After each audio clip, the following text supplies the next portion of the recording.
భారత సంవిధానము భాగము 3 మౌలిక హక్కులు సాధారణ విషయములు ఆర్టికల్ 13 ఈ సంవిధాన ప్రారంభమునకు అవ్యవహిత పూర్వము భారతదేశ రాజ్య క్షేత్రంలో అమలులోనున్న శాసనములన్నీయు ఈ భాగములోని నిబంధనలకు ఎంతవరకు అసంగతముగా నుండునో అంతవరకు ప్రభావశూన్యమగును.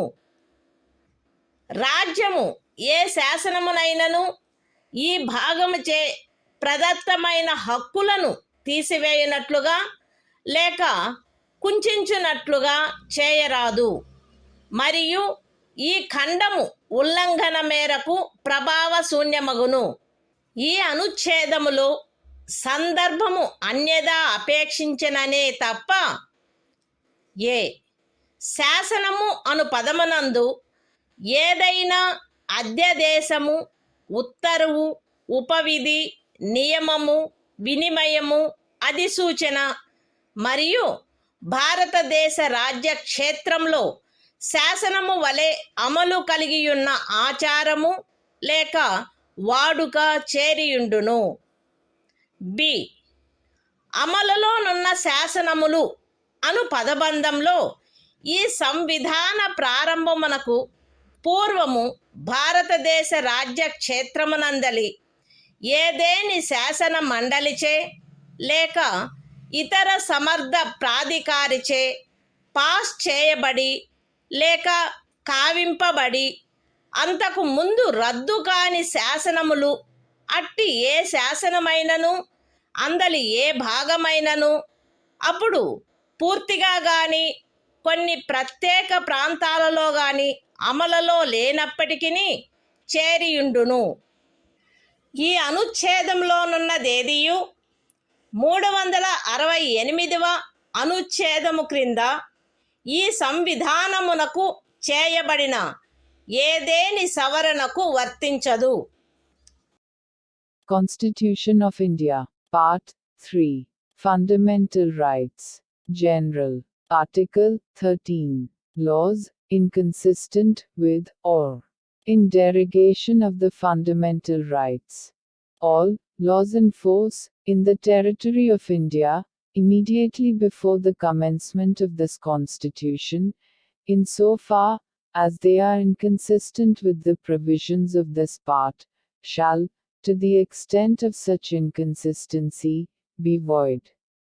The state shall not make any law, which takes away, or abridges, the rights conferred by this part, and any law, made in contravention of this clause, shall, to the extent of the contravention, be void. In this article, unless the context otherwise requires, law includes any ordinance, order, bylaw, rule, regulation, notification, custom or usage having, in the territory of India, the force of law. Laws in force includes laws passed or made by a legislature or other competent authority, in the territory of India, before the commencement of this Constitution, and, not previously repealed, notwithstanding that any such law, or any part thereof, may not be then in operation, either at all, or in particular areas. Nothing in this article shall apply to any amendment of this Constitution, made under Article 368.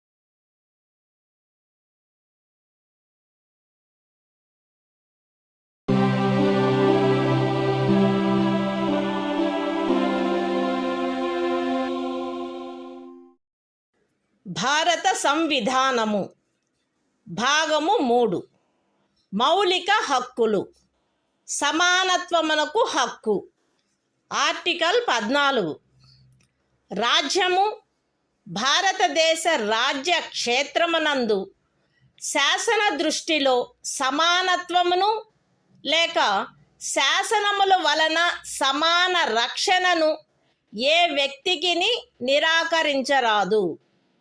Constitution of India, Part 3. Fundamental Rights. Right to Equality. Article 14. Equality before law. The state shall not deny to any person equality before the law, or the equal protection of the laws within the territory of India.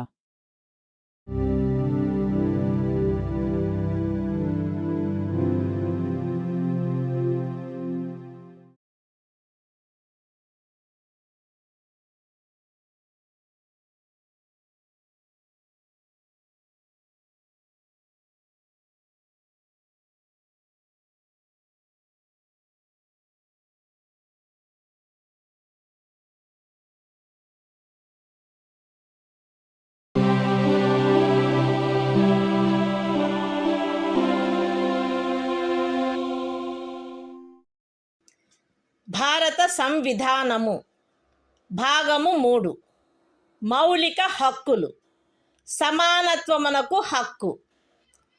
Article 15 రాజ్యము కేవలము మత, జాతి, కుల, లింగ భేద, జన్మస్థాన కారణములను బట్టి గాని వాటిలో వేనిని బట్టి గాని ఏ పౌరునికి విరుద్ధముగా విచక్షణ చేయరాదు. ఏ పౌరుడును కేవలము మత, జాతి, కుల, లింగ భేద, జన్మస్థాన కారణములను బట్టి లేక వాటిలో వేనిని బట్టి దుకాణములలో, సార్వజనిక ఉపాహారశాలలలో, హోటళ్లలో, సార్వజనిక వినోద స్థలములలో ప్రవేశించు విషయమున లేక పూర్తిగానైనను కొంతవరకైనను రాజ్య నిధులతో నిర్వహించబడుచున్న లేక సార్వజనిక ఉపయోగార్థము అంకితము చేయబడిన బావులను, చెరువులను, స్నాన ఘట్టములను, రోడ్లను, విహార స్థలములను ఉపయోగించుకొను విషయమున ఎట్టి అసక్తతకు, బాధ్యతకు, నిర్బంధమునకు లేక షరతుకు లోనగునట్లు చేయబడరాదు. ఈ అనుచ్ఛేదములో ఉన్నదేదియు స్త్రీలకు మరియు బిడ్డలకు ఏదేని విశేష నిబంధనను చేయుట నుండి రాజ్యమును నివారించదు. సాంఘికముగా మరియు విద్యా విషయకముగా వెనుకబడిన పౌర వర్గముల పురోభివృద్ధికై లేక అనుసూచిత కులముల మరియు అనుసూచిత జనజాతులకై ఏదేని విశేష నిబంధనను చేయుట నుండి ఈ అనుచ్ఛేదములో కానీ 29వ అనుచ్ఛేదము యొక్క ఖండము 2లో కానీ ఉన్నదేదియు రాజ్యమును నివారించదు. సాంఘికముగా మరియు విద్యా విషయకముగా వెనుకబడిన ఏవేని పౌర వర్గముల పురోభివృద్ధికై లేక అనుసూచిత కులముల లేక అనుసూచిత జనజాతులకై 30వ పరిచ్ఛేదపు ఖండము 1లో నిర్దేశింపబడిన అల్పసంఖ్యాకుల విద్యా సంస్థేతరములైన రాజ్యము ద్వారా సహాయము పొందినవైనను లేక సహాయము పొందని ప్రైవేటు విద్యా సంస్థలతో సహా విద్యా సంస్థలలో వారి ప్రవేశమునకు సంబంధించినంత వరకు శాసనము ద్వారా ఏదేని విశేష నిబంధన చేయుట నుండి ఈ అనుచ్ఛేదములో గాని 19వ అనుచ్ఛేదము యొక్క ఖండము 1లోని ఉపఖండము Gలో గాని ఉన్నదేదియు రాజ్యమును నివారించదు.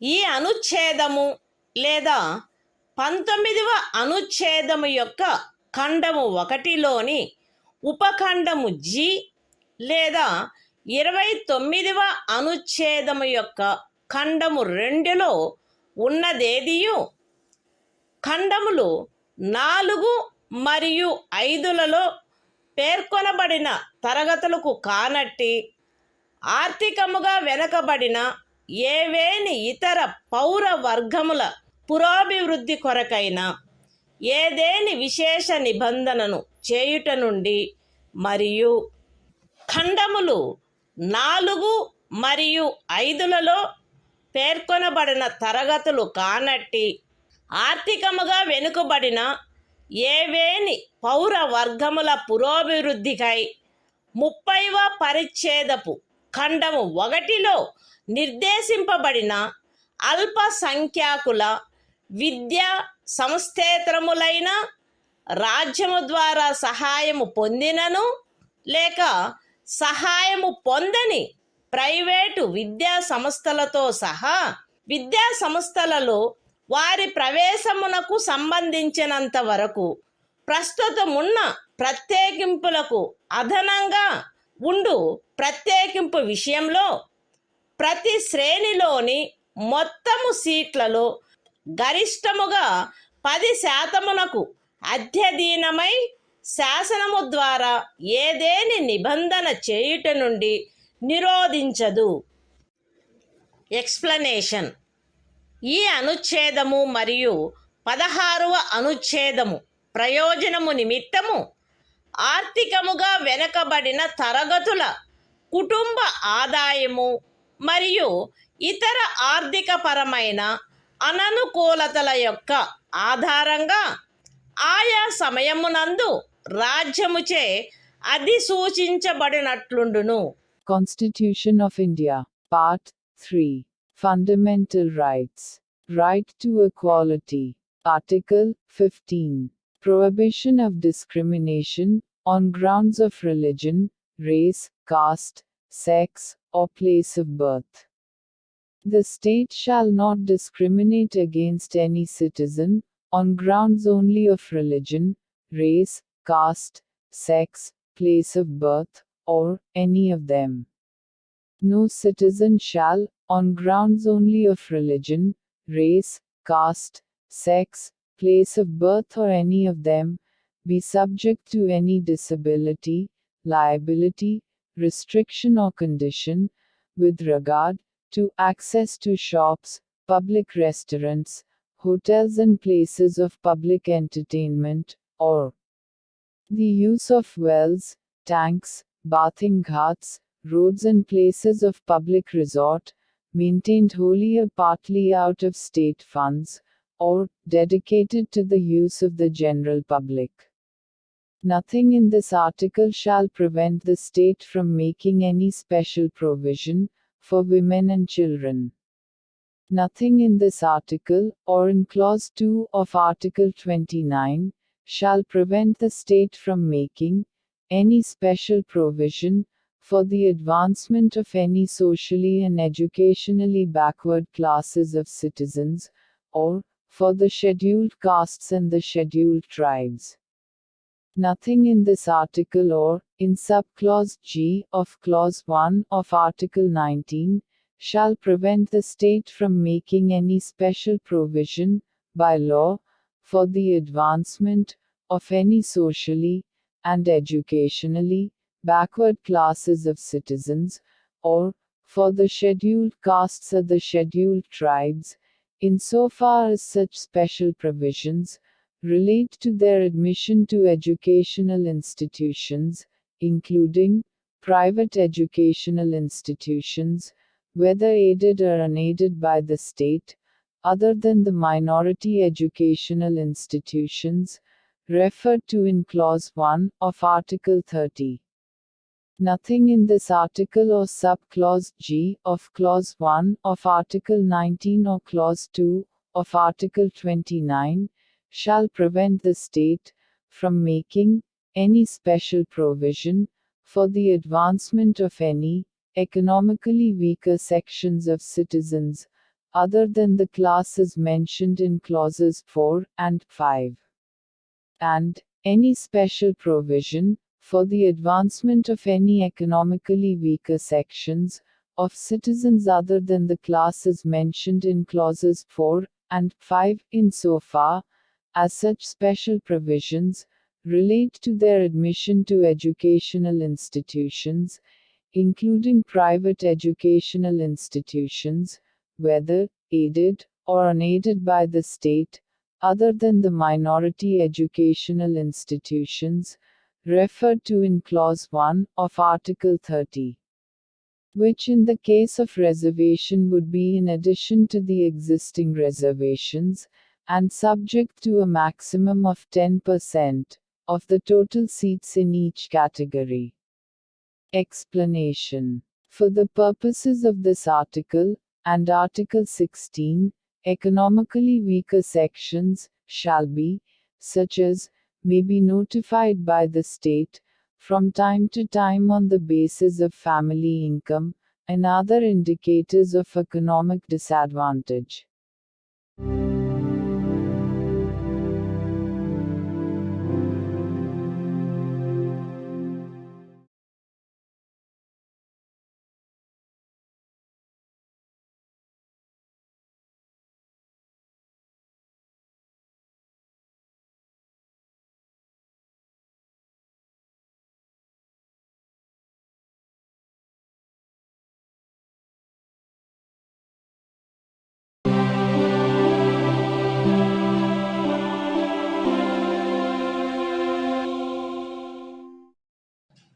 భారత సంవిధానము భాగము 3 మౌలిక హక్కులు సమానత్వమునకు హక్కు. ఆర్టికల్ 16 రాజ్యమునకు అధీనమైన ఏదేని పదవిలో ఉద్యోగమునకు లేక నియామకమునకు సంబంధించిన విషయములలో పౌరులందరకు సమాన అవకాశము ఉండవలెను. కేవలము మత, జాతి, కుల, లింగభేద, అనువంశత, జన్మస్థాన, నివాసస్థాన కారణములను బట్టి కానీ వాటిలో వేనిని బట్టి కానీ ఏ పౌరుడును రాజ్యముకు అధీనమైన ఏ ఉద్యోగమునకైనను పదవికైనను అపాత్రుడు కారాదు. లేక ఆ ఉద్యోగ విషయమునను పదవి విషయమునను ఏ పౌరుడికైనను విరుద్ధముగా విచక్షణ చేయబడరాదు.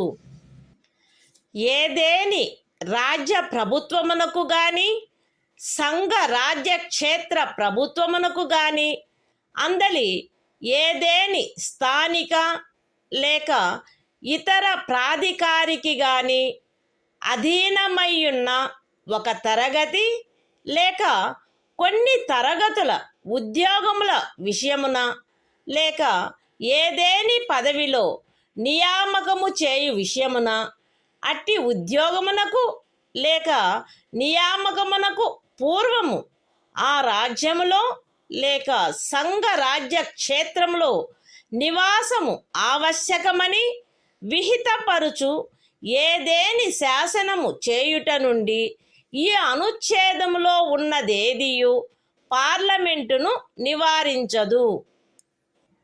పౌరులలో వెనుకబడిన వర్గము వారికెవరికైనను రాజ్యమునకు అధీనమైన సేవా వర్గములలో తగినంత ప్రాతినిధ్యము లేదని రాజ్యము అభిప్రాయపడిన ఎడల అట్టి వారి కొరకు నియామకములను లేక పదస్థానములను ప్రత్యేకించుటకై ఏదేని నిబంధన చేయుట నుండి ఈ అనుచ్ఛేదములో ఉన్నదేదియు రాజ్యమును నివారించదు.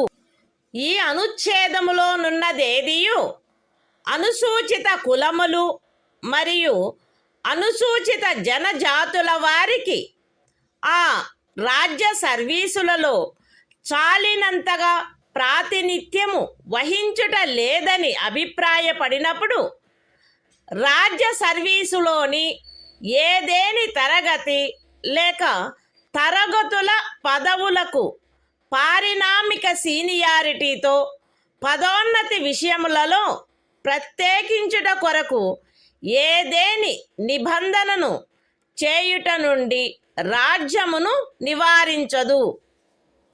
ఒక ఏడాదిలో రిజర్వేషన్ యొక్క ఏదేని నిబంధనను అనుసరించి ఖండము 4 లేక ఖండము 4A క్రింద ప్రత్యేక తరగతి ఖాళీలుగా చేయబడిన ఖాళీలలో భర్తీ చేయబడని వాటిని తదుపరి సంవత్సరము లేక సంవత్సరములలో భర్తీ చేయుటకై పర్యాలోచన చేయుట నుండి ఈ అనుచ్ఛేదములో ఉన్నదేదియు రాజ్యమును నివారించదు.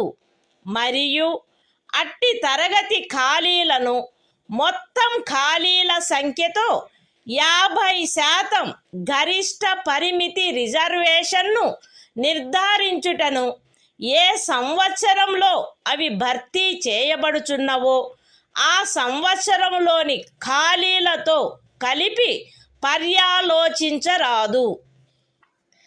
ఏదేని మతమునకు లేదా మత శాఖకు చెందిన సంస్థ యొక్క వ్యవహారములకు సంబంధించిన పదవిని నిర్వహించు వ్యక్తి లేక ఆ సంస్థ యొక్క పాలక వర్గ సభ్యుడు ఫలానా మతమును అవలంబించిన వాడై ఉండవలెనని లేక ఫలానా మత శాఖకు చెందినవాడై ఉండవలెనని నిబంధించు ఏదేని శాసనము యొక్క అమలుకు ఈ అనుచ్ఛేదములో ఉన్నదేదియు భంగము కలిగించదు. ఈ అనుచ్ఛేదములోనున్నదేదియు ఖండము 4లో పేర్కొనబడిన తరగతులు కానట్టి ఆర్థికముగా వెనకబడిన తరగతుల పౌరులకు నియామకములు మరియు పదవులలో ప్రస్తుతమున్న ప్రత్యేకింపునకు అదనంగా మరియు ప్రతి శ్రేణిలోని మొత్తము పదవులలో గరిష్టముగా 10% అధ్యధీనమై ఏదైనా నిబంధన చేయుట నుండి నివారించదు. Constitution of India, Part 3. Fundamental Rights. Right to Equality. Article 16. Equality of opportunity in matters of public employment. There shall be equality of opportunity for all citizens in matters relating to employment or appointment to any office under the state. No citizen shall, on grounds only of religion, race, caste, sex, descent, place of birth, residence or any of them, be ineligible for, or discriminated against in respect of, any employment or office under the state. Nothing in this article shall prevent Parliament from making any law, prescribing, in regard to a class, or classes, of employment, or appointment to an office, under the government of, or any local or other authority, within a state or union territory. Any requirement as to residence within that state or union territory prior to such employment or appointment. Nothing in this article shall prevent the state from making any provision for the reservation of appointments, or posts, in favor of any backward class of citizens, which, in the opinion of the state, is not adequately represented in the services under the state. Nothing in this article shall prevent the state from making any provision for reservation, in matters of promotion, with consequential seniority, to any class or classes of posts in the services under the state, in favor of the scheduled castes and the scheduled tribes, which, in the opinion of the state, are not adequately represented in the services under the state.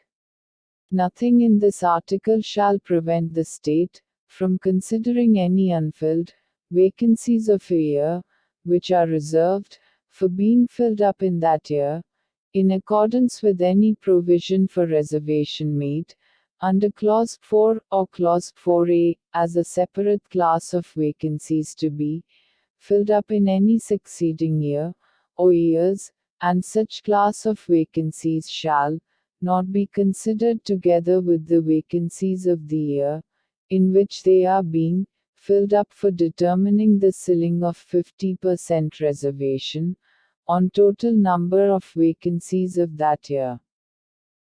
Nothing in this article shall affect the operation of any law which provides that the incumbent of an office in connection with the affairs of any religious or denominational institution, or any member of the governing body thereof, shall be a person professing a particular religion or belonging to a particular denomination.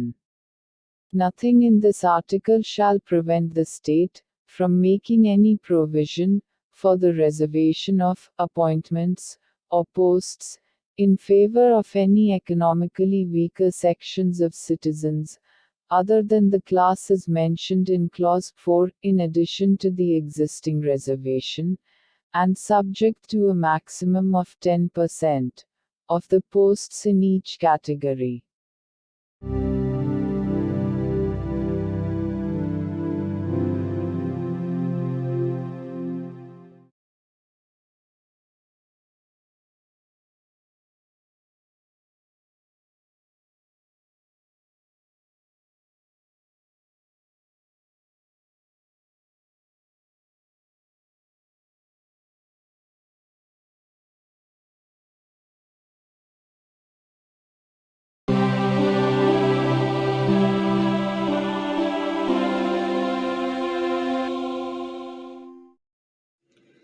భారత సంవిధానము భాగము 3 మౌలిక హక్కులు సమానత్వమునకు హక్కు. Article 17 అస్పృశ్యత నిర్మూలన. అస్పృశ్యత నిర్మూలించబడినది మరియు ఏ రూపమునైనను దాని ఆచరణ నిషేధింపబడినది. అస్పృశ్యత నుండి ఉత్పన్నమగు ఏ అశక్తత అమలు జరుపుట శాసనరీత్యా శిక్షింపదగు అపరాధమగును. Constitution of India, Part 3. Fundamental Rights. Right to Equality. Article 17. Abolition of untouchability. Untouchability is abolished and its practice in any form is forbidden. The enforcement of any disability arising out of untouchability shall be an offense punishable in accordance with law.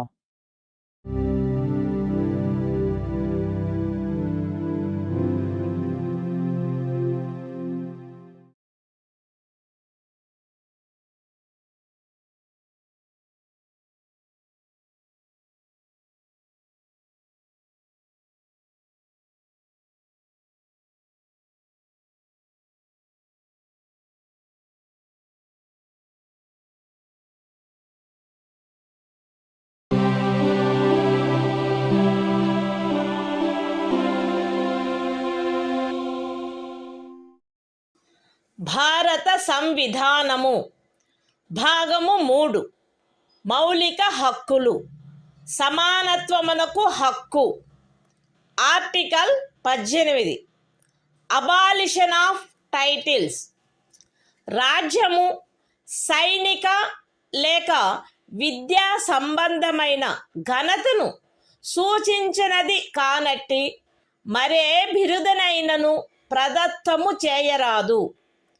భారతదేశ పౌరుడెవరును ఏ విదేశీ రాజ్యము నుండి ఎట్టి బిరుదును స్వీకరించరాదు. భారతదేశ పౌరుడు కాని ఏ వ్యక్తియు తాను రాజ్యము ఖదీనమైన ఏదేని లాభాయుత లేక విశ్వాసయుత పదవిలో ఉన్నంతకాలము రాష్ట్రపతి సమ్మతి లేకుండా ఏ విదేశీ రాజ్యము నుండి ఎట్టి బిరుదును స్వీకరించరాదు. రాజ్యముకు అధీనమైన ఏదేని లాభాయుత లేక విశ్వాసయుత పదవిలోనున్న వ్యక్తి రాష్ట్రపతి సమ్మతి లేకుండా ఏ విదేశీ రాజ్యము నుండి కానీ ఏ విదేశీ రాజ్యము క్రింద కానీ ఎట్టి బహుమతిని లేక ఉపలబ్ధిని లేక ఏ విధమగు పదవిని స్వీకరించరాదు. Constitution of India, Part 3. Fundamental Rights. Right to Equality. Article 18. Abolition of Titles. 1. No title, not being a military or academic distinction, shall be conferred by the state. 2. No citizen of India shall accept any title from any foreign state. 3. No person who is not a citizen of India shall, while he holds any office of profit or trust under the state, accept without the consent of the President, any title from any foreign state. 4. No person holding any office of profit or trust under the state shall, without the consent of the President, accept any present, emolument, or office of any kind from or under any foreign state.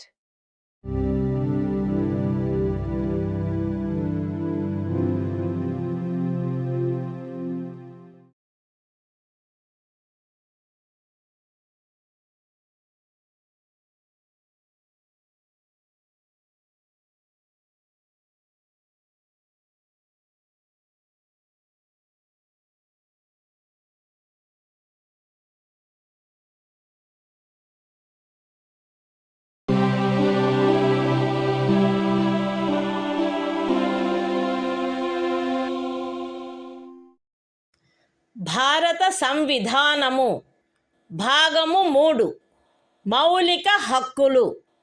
స్వాతంత్ర్యమునకు హక్కు.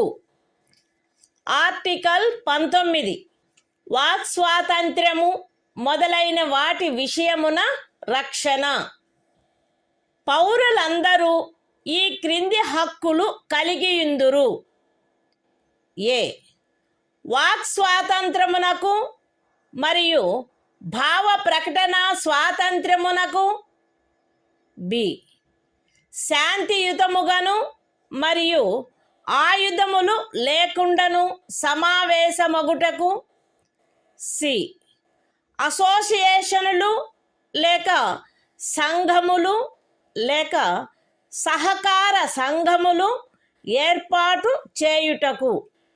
D భారతదేశ రాజ్య క్షేత్రము అంతటను స్వేచ్ఛగా సంచరించుటకు. ఈ భారతదేశ రాజ్య క్షేత్రమునందు ఏ భాగములోనైనను నివసించుటకు మరియు స్థిర నివాసము ఏర్పరచుకొనుటకు. మరియు జి ఏదేని వృత్తిని అవలంబించుటకు లేక ఏదేని ఉపజీవికను వ్యాపారమును లేక వర్తకమును సాగించుటకు.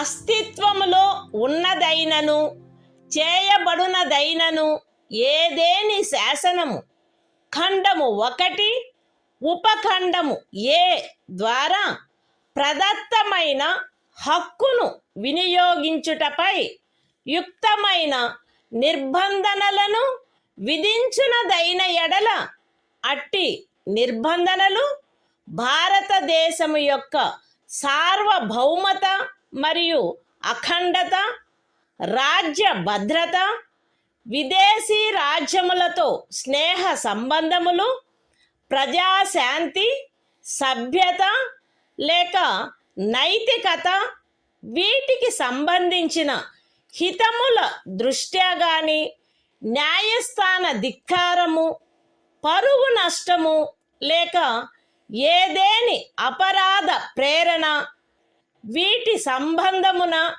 విధించబడినచో అంత మేరకు ఆ శాసనము యొక్క అమలుకు సదరు ఉపఖండములో ఉన్నదేదియు భంగము కలిగించదు, లేక ఆ శాసనము చేయుట నుండి ఈ ఉపఖండంలో ఉన్నదేదియు రాజ్యమును నివారించదు.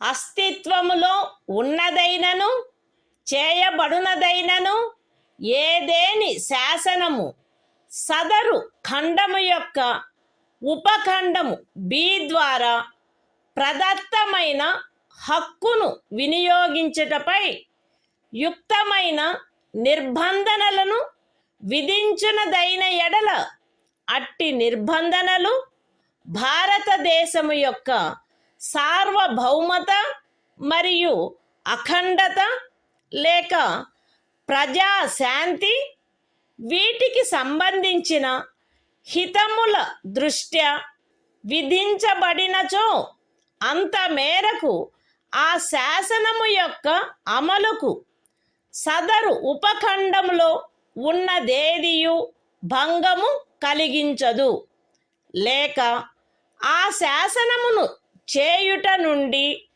ఆ ఉపఖండములో ఉన్నదేదియు రాజ్యమును నివారించదు.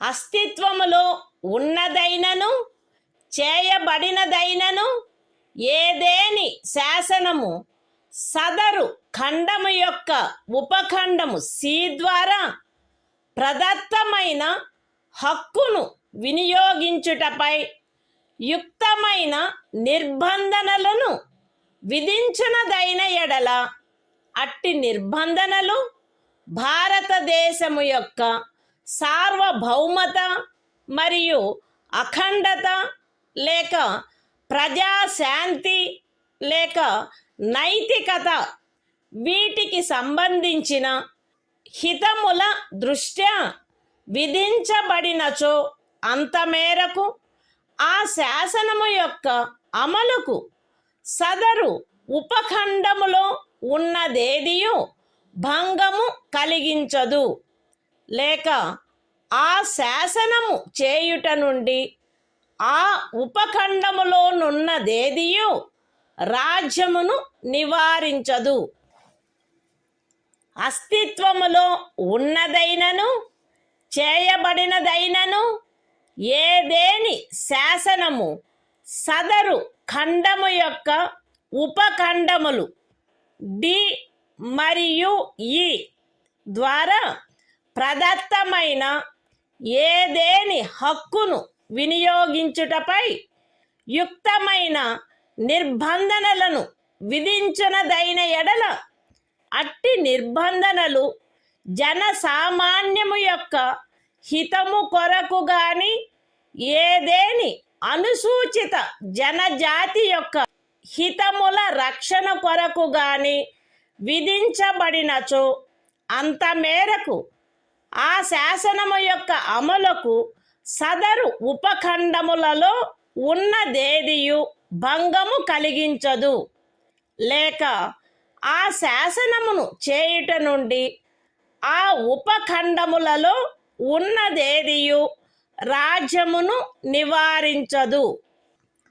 అస్తిత్వములో ఉన్నదైనను చేయబడునదైనను ఏదేని శాసనము సదరు ఖండము యొక్క ఉపఖండము జి ద్వారా ప్రదత్తమైన ఏదేని హక్కును వినియోగించుటపై యుక్తమైన నిర్బంధనలను విధించునదైన ఎడల అట్టి నిర్బంధనలు జనసామాన్యము యొక్క హితము కొరకు విధించబడినచో అంత మేరకు ఆ శాసనము యొక్క అమలుకు సదరు ఉపఖండములో ఉన్నదేదియు భంగము కలిగించదు, లేక ఆ శాసనమును చేయుట నుండి ఆ ఉపఖండములో ఉన్నదేదియు రాజ్యమును నివారించదు.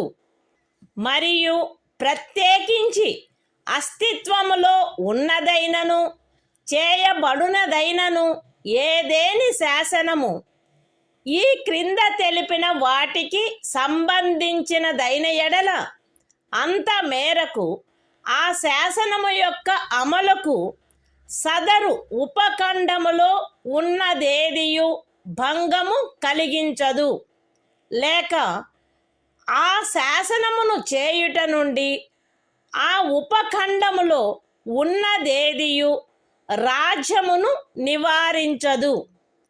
అవేవనగా ఏదేని వృత్తిని అవలంబించుటకు లేక ఏదేని ఉపజీవికను, వ్యాపారమును లేక వర్తకమును సాగించుటకు ఆవశ్యకమగు వృత్తి సంబంధమైన లేక సాంకేతిక అర్హతలు లేక పూర్ణత లేక భాగత పౌరులను అపవర్జించైనను అన్యథా అయినను రాజ్యముచే లేక రాజ్యమునకు చెందిన లేక రాజ్యము యొక్క నియంత్రణలోనున్న ఏదేని కార్పొరేషన్చే ఏదేని వ్యాపారము, వర్తకము, పరిశ్రమ లేక సేవ సాగించబడుట. Constitution of India, Part 3. Fundamental Rights. Right to Freedom. Article 19. Protection of certain rights regarding freedom of speech, etc. All citizens shall have the right a. to freedom of speech and expression, b. to assemble peaceably and without arms, c. to form associations or unions or cooperative societies, d. to move freely throughout the territory of India, a. to reside and settle in any part of the territory of India, and g. to practice any profession, or to carry on any occupation, trade or business. Nothing in sub-clause A of clause 1 shall affect the operation of any existing law, or prevent the state from making any law, insofar as such law imposes reasonable restrictions on the exercise of the right conferred by the said sub-clause, in the interests of the sovereignty and integrity of India, the security of the state, friendly relations with foreign states, public order, decency or morality, or in relation to contempt of court, defamation, or incitement to an offense. Nothing in sub-clause B of the said clause shall affect the operation of any existing law insofar as it imposes, or prevent the state from making any law imposing, in the interests of the sovereignty and integrity of India or public order, reasonable restrictions on the exercise of the right conferred by the said sub-clause. Nothing in sub-clause C of the said clause shall affect the operation of any existing law insofar as it imposes, or prevent the state from making any law imposing, in the interests of the sovereignty and integrity of India or public order or morality, reasonable restrictions on the exercise of the right conferred by the said sub-clause. Nothing in sub-clauses D and A of the said clause shall affect the operation of any existing law insofar as it imposes, or prevent the state from making any law imposing, reasonable restrictions on the exercise of any of the rights conferred by the said sub-clauses, either in the interests of the general public, or for the protection of the interests of any scheduled tribe. Nothing in sub-clause G of the said clause shall affect the operation of any existing law, insofar as it imposes, or prevent the state from making any law imposing, in the interests of the general public, reasonable restrictions on the exercise of the right conferred by the said sub-clause, and, in particular, nothing in the said sub-clause shall affect the operation of any existing law, insofar as it relates to, or prevent the state from making any law relating to 1. The professional or technical qualifications necessary for practicing any profession, or carrying on any occupation, trade or business, or 2. The carrying on, by the state, or by a corporation, owned or controlled by the state, of any trade, business, industry or service, whether to the exclusion, complete or partial, of citizens, or otherwise.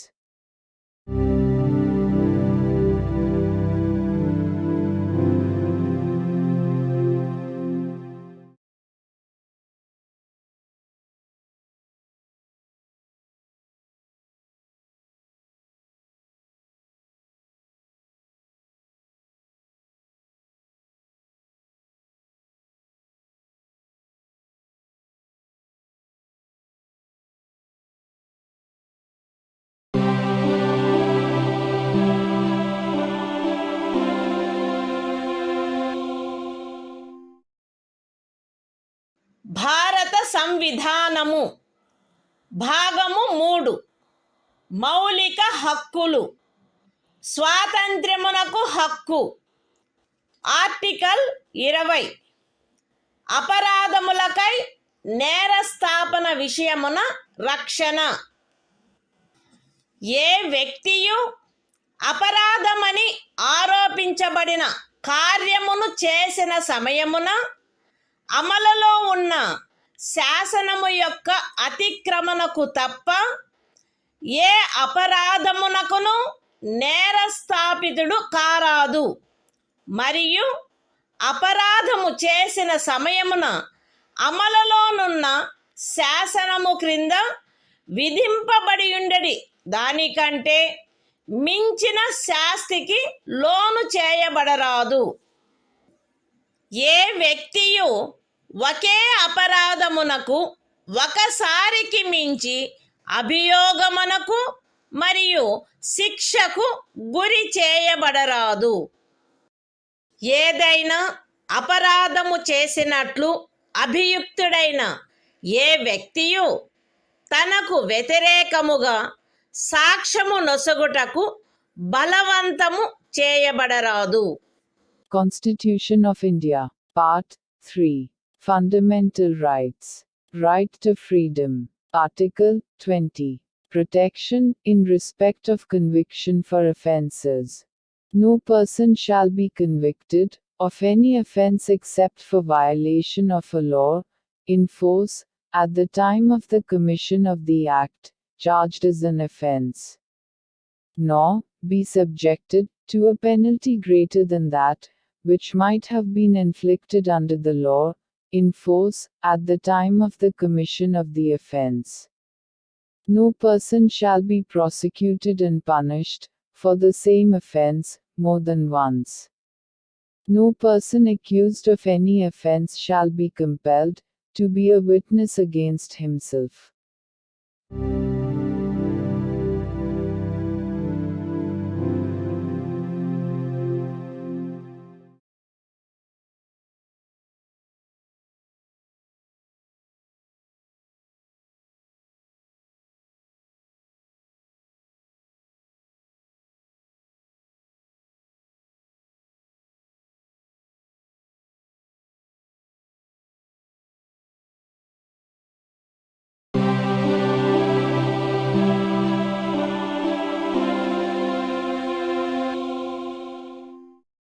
భారత సంవిధానము భాగము 3 మౌలిక హక్కులు స్వాతంత్ర్యమునకు హక్కు article 21 ప్రాణ మరియు వ్యక్తిగత స్వాతంత్ర రక్షణ శాసనము ద్వారా స్థాపితమైన ప్రక్రియ ప్రకారము తప్ప ఏ వ్యక్తి యొక్క ప్రాణము లేక వ్యక్తిగత స్వాతంత్ర్యము హరించబడరాదు.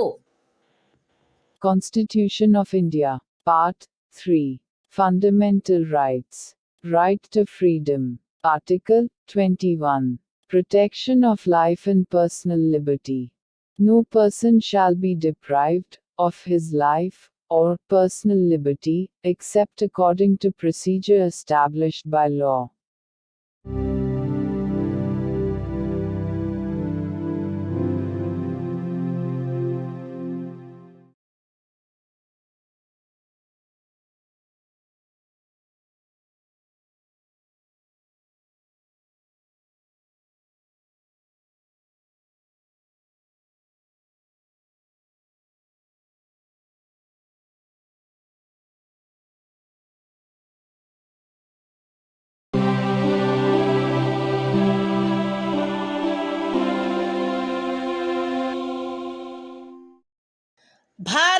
సంవిధానము భాగము 3 మౌలిక హక్కులు స్వాతంత్ర్యమునకు హక్కు ఆర్టికల్ 21A విద్యా హక్కు రాజ్యము శాసనము ద్వారా నిర్ధారించినట్టి రీతిలో 6 నుండి 14 సంవత్సరముల వయసులోని పిల్లలందరికీ నిశుల్క మరియు నిర్బంధ విద్యను కల్పించవలెను. Constitution of India, Part 3. Fundamental Rights. Right to Freedom. Article 21A. Right to Education. The state shall provide free and compulsory education to all children of the age of 6 to 14 years, in such manner as the state may, by law, determine.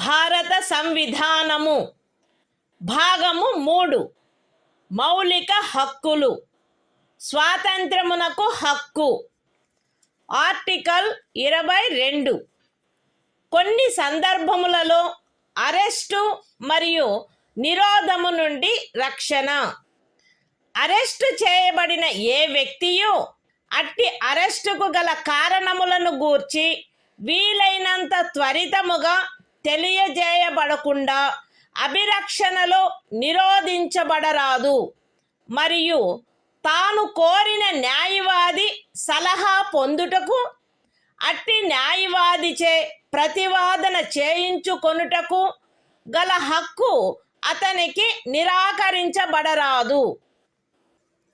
Arrest చేయబడి అభిరక్షణలో నిరోధించబడిన ప్రతి వ్యక్తి అట్లు arrest చేయబడిన తరువాత arrest చేయబడిన స్థలము నుండి అక్కడికి అత్యంత సమీపమున గల మెజిస్ట్రేటు న్యాయస్థానమునకు అతనిని తీసుకొని పోవుటకు ఆవశ్యకమైన కాలమును మినహాయించి 24 గంటల లోపల అట్టి మెజిస్ట్రేటు సమక్షమున హాజరుపరచబడవలెను మరియు అట్టి ఏ వ్యక్తియు మెజిస్ట్రేట్ యొక్క ప్రాధికారం లేకుండా సదరు కాలావధికి మించి అభిరక్షణలో నిరోధించబడరాదు. ఖండములు 1 మరియు 2లో ఉన్నదేదియు ఈ క్రింది వ్యక్తికి వర్తించదు. తత్సమయమున శత్రుదేశీయుడైన ఎవరేని వ్యక్తి లేక నివారక నిరోధమును నిబంధించు ఏదేని శాసనము క్రింద అరెస్టు చేయబడిన లేక నిరోధింపబడిన ఎవరేని వ్యక్తి నివారక నిరోధము కొరకు నిబంధించు శాసనము ఏదియు ఉన్నత న్యాయస్థానపు న్యాయాధీశునిగా నియమింపబడిన లేక నియమింపబడుటకు అర్హత కలిగిన వ్యక్తులతో కూడిన సలహా బోర్డు తన అభిప్రాయంలో సదరు 3 మాసములకు మించి నిరోధించుటకు తగినంత కారణము కలదని సదరు కాలావధి ముగియుటకు పూర్వము రిపోర్టు చేసిననే తప్ప.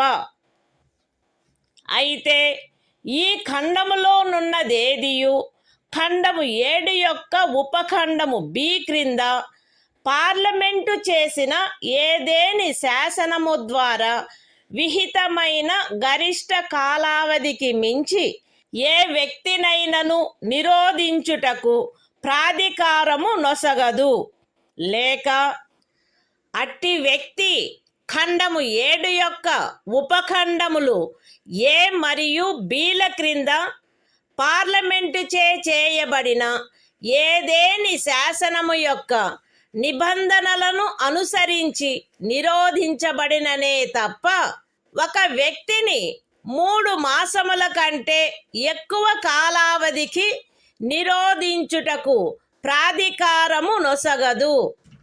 నివారక నిరోధమును నిబంధించు ఏదేని శాసనము క్రింద చేయబడిన ఉత్తర్వును అనుసరించి ఎవరేని వ్యక్తి నిరోధించబడినప్పుడు అట్లు ఉత్తర్వు చేయు ప్రాధికారి అట్టి ఉత్తర్వును చేయుటకు గల కారణములను వీలైనంత త్వరితముగా ఆ వ్యక్తికి తెలియపరచవలెను.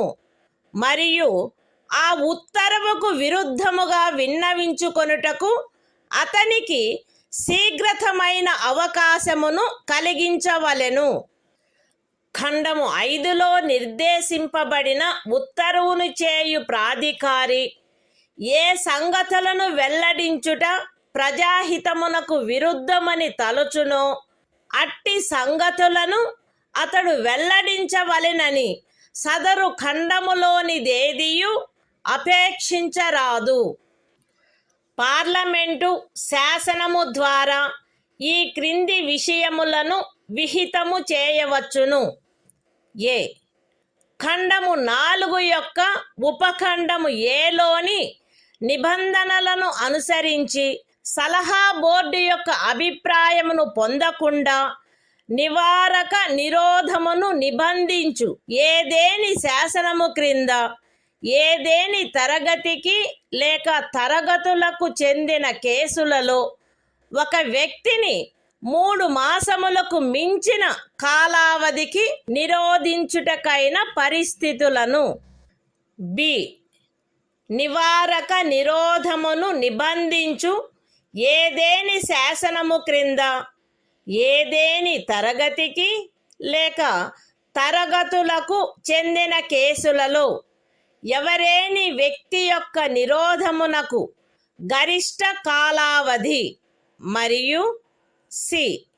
ఖండము 4 యొక్క ఉపఖండము ఏ క్రింద పరిశీలనలో సలహా బోర్డు అనుసరించవలసిన ప్రక్రియ. Constitution of India, Part 3. Fundamental Rights. Right to Freedom. Article 22. Protection against arrest and detention in certain cases. 1. No person who is arrested shall be detained in custody without being informed, as soon as may be, of the grounds for such arrest. Nor shall he be denied the right to consult, and to be defended by, a legal practitioner of his choice. 2. Every person who is arrested and detained in custody shall be produced before the nearest magistrate, within a period of 24 hours, of such arrest excluding the time necessary for the journey from the place of arrest, to the court of the magistrate, and no such person shall be detained in custody beyond the set period, without the authority of a magistrate. 3. Nothing in clauses 1 and 2 shall apply to any person who for the time being is an enemy alien, or to any person who is arrested or detained, under any law providing for preventive detention. 4. No law providing for preventive detention shall authorize the detention of a person, for a longer period than 3 months. Unless, an advisory board consisting of persons, who are, or have been, or are qualified to be appointed as, judges of a high court, has reported, before the expiration of the said period of 3 months, that there is in its opinion sufficient cause for such detention. Provided that nothing in this subclause shall authorize the detention of any person, beyond the maximum period prescribed by any law made by Parliament, under subclause B of clause 7. Or, such person is detained, in accordance with the provisions of any law made by Parliament, under subclauses A and B of clause 7. 5. When any person is detained in pursuance of an order made under any law, providing for preventive detention, the authority making the order shall, as soon as may be, communicate to such person the grounds on which the order has been made, and shall afford him the earliest opportunity of making a representation against the order. 6. Nothing in clause 5 shall require the authority making any such order, as is referred to in that clause, to disclose facts, which such authority considers to be against the public interest to disclose. 7. Parliament may by law prescribe a. the circumstances, under which in the class, or classes of cases, in which a person may be detained for a period longer than 3 months, under any law providing for preventive detention, without obtaining the opinion of an advisory board, in accordance with the provisions of subclause A of clause 4. B. The maximum period, for which any person may in any class, or classes of cases, be detained, under any law, providing for preventive detention. And C. The procedure to be followed by an advisory board, in an inquiry, under subclause A of clause 4.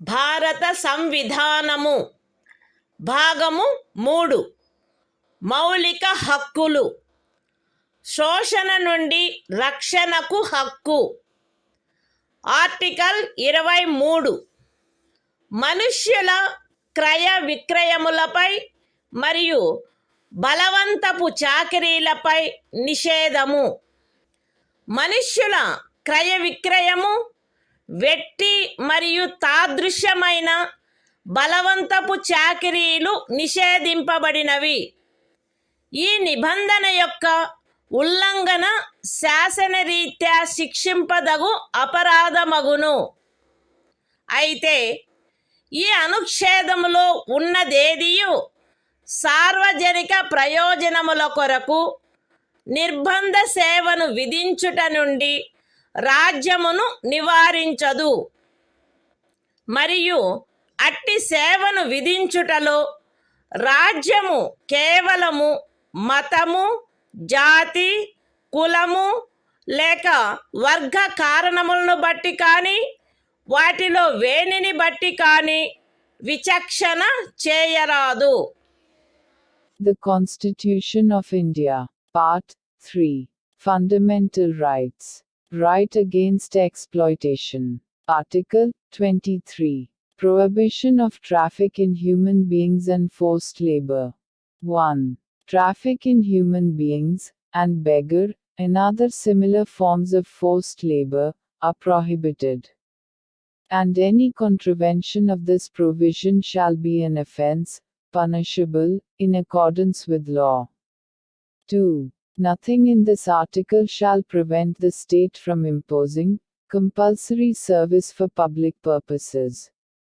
And in imposing such service, the state shall not make any discrimination on grounds only of religion, race, caste or class or any of them.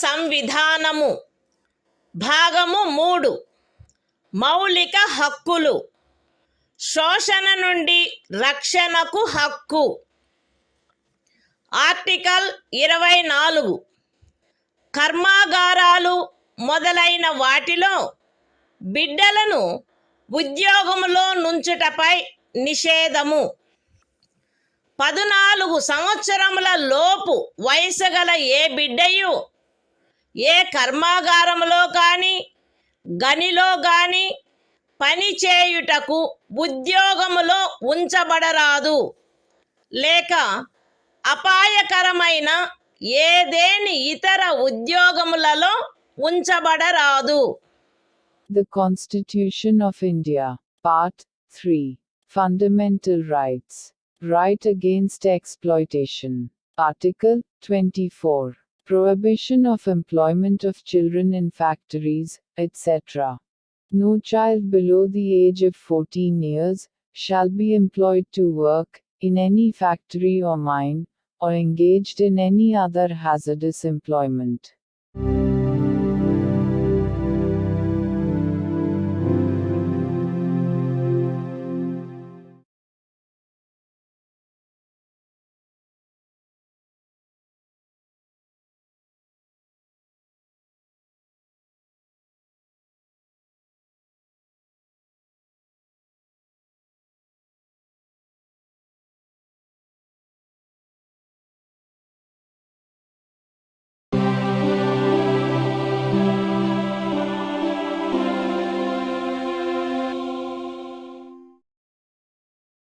భారత సంవిధానము భాగము 3 మౌలిక హక్కులు మత స్వాతంత్ర్యపు హక్కు article 25 అంతరాత్మను అనుసరించి స్వాతంత్ర్యము స్వేచ్ఛాయుత మతావలంబన ఆచరణ ప్రచారములు ప్రజాశాంతికి నైతికతకు ఆరోగ్యమునకు మరియు ఈ భాగము యొక్క ఇతర నిబంధనలకు అత్యధీనమై అంతరాత్మను అనుసరించి స్వాతంత్రమునకును స్వేచ్ఛగా మతమును అవలంబించుటకును ఆచరించుటకును ప్రచారము చేయుటకును జనులందరూ సమానముగా హక్కు కలిగియుందురు. ఈ అనుచ్ఛేదమునందున్నదేదియు మతాచారణకు సంబంధించిన ఏదేని ఆర్థిక విత్తీయ రాజకీయ లేక ఇతర లౌకిక కార్యకలాపమును క్రమబద్ధపరుచునదై లేక పరిమితపరుచునదై సాంఘిక సంక్షేమమునకును సంస్కరణకును లేక సార్వజనిక స్వభావము గల హిందూ మత సంస్థలలో హిందువులలోని అన్ని వర్గములకును శాఖలకును ప్రవేశము కలగచేయు నిబంధన చేయునదై అస్తిత్వములోనున్న ఏదేని శాసనము యొక్క అమలుకు భంగము కలిగించదు లేక అట్టి ఏ శాసనమునైనను చేయుట నుండి రాజ్యమును నివారించదు. ఎక్స్ప్లనేషన్ 1 కృపాన ధారణ కృపాన వహనము సిక్కు మతావలంబనములో చేరియున్నట్లు భావింపబడవలెను. ఎక్స్ప్లనేషన్ 2 ఖండము 2 యొక్క ఉపఖండము బిలో హిందువులను గూర్చిన నిర్దేశమునందు సిక్కు జైన లేక బౌద్ధ మతావలంబ వ్యక్తులను గూర్చిన నిర్దేశము చేరియున్నట్లు అన్వయించబడవలెను మరియు హిందూ మత సంస్థలను గూర్చిన నిర్దేశము తదనుసారముగా అన్వయించబడవలెను. The Constitution of India, Part 3, Fundamental Rights, Right to Freedom of Religion, Article 25, Freedom of Conscience and Free Profession, Practice and Propagation of Religion. 1. Subject to public order, morality and health, and, to the other provisions of this part, all persons are equally entitled to freedom of conscience, and the right, freely to profess, practice, and propagate religion. 2. Nothing in this article shall affect the operation of any existing law, or prevent the state from making any law, regulating or restricting any economic, financial, political or other secular activity which may be associated with religious practice. B. Providing for social welfare and reform, or the throwing open of Hindu religious institutions of a public character to all classes and sections of Hindus. Explanation 1. The wearing and carrying of kirpans shall be deemed to be included in the profession of the Sikh religion. Explanation 2. In subclause B of clause 2, the reference to Hindus shall be construed as including a reference to persons professing the Sikh, Jaina, or Buddhist religion, and the reference to Hindu religious institutions shall be construed accordingly.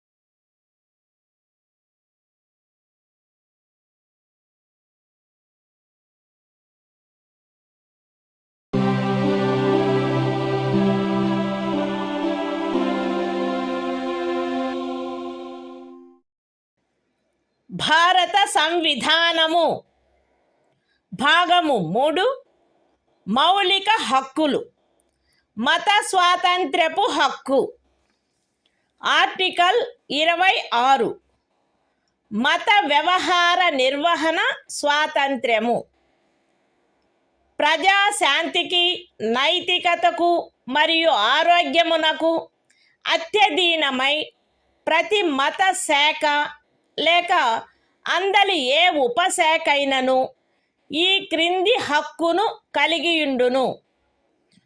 మత మరియు ధార్మిక ప్రయోజనముల కొరకు సంస్థలను స్థాపించుట మరియు పోషించుట, మత విషయములలో స్వీయ వ్యవహారములను నిర్వహించుకొనుట, స్థిరాస్తిని మరియు చరాస్తిని కలిగియుండుట మరియు ఆర్జించుట, మరియు అట్టి ఆస్తిని శాసనమును అనుసరించి నిర్వహించుట.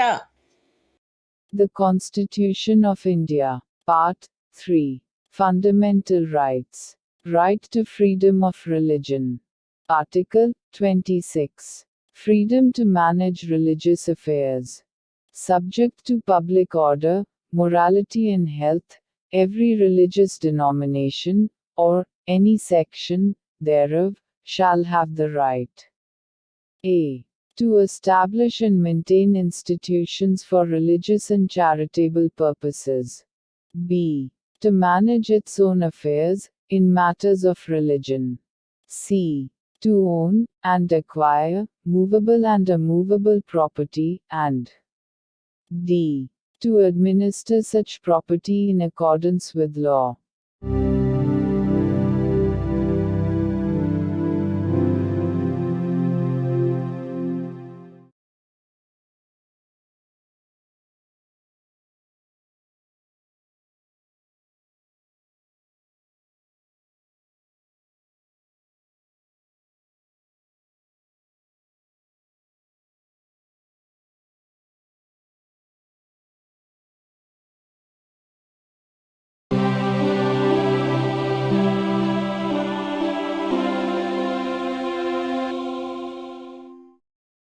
భారత సంవిధానము భాగము 3 మౌలిక హక్కులు మత స్వాతంత్ర్యపు హక్కు ఆర్టికల్ 27 ఏదేని ప్రత్యేకమైన మతమును అభివృద్ధి చేయుటకు పన్నుల చెల్లింపును గూర్చిన స్వాతంత్ర్యము.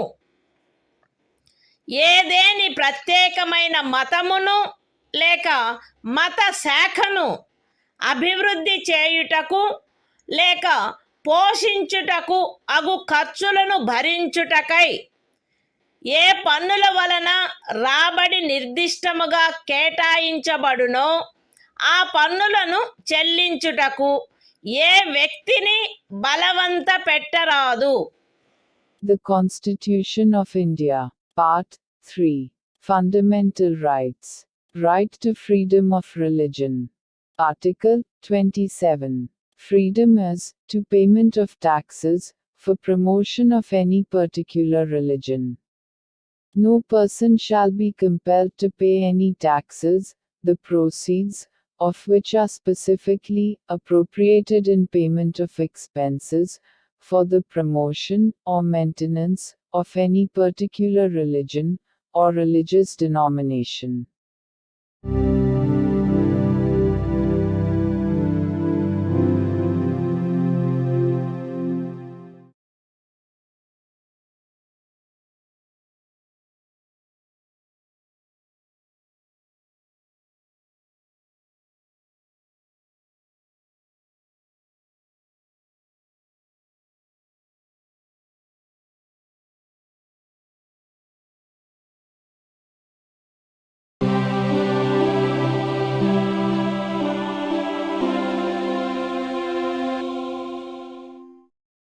భారత సంవిధానము భాగము 3 మౌలిక హక్కులు. మత స్వాతంత్ర్యపు హక్కు. ఆర్టికల్ 28. కొన్ని విద్యా సంస్థలలో మత బోధ లేక మత సంబంధమైన ఆరాధన జరుగుతున్నప్పుడు హాజరగుటను గూర్చిన స్వాతంత్ర్యము.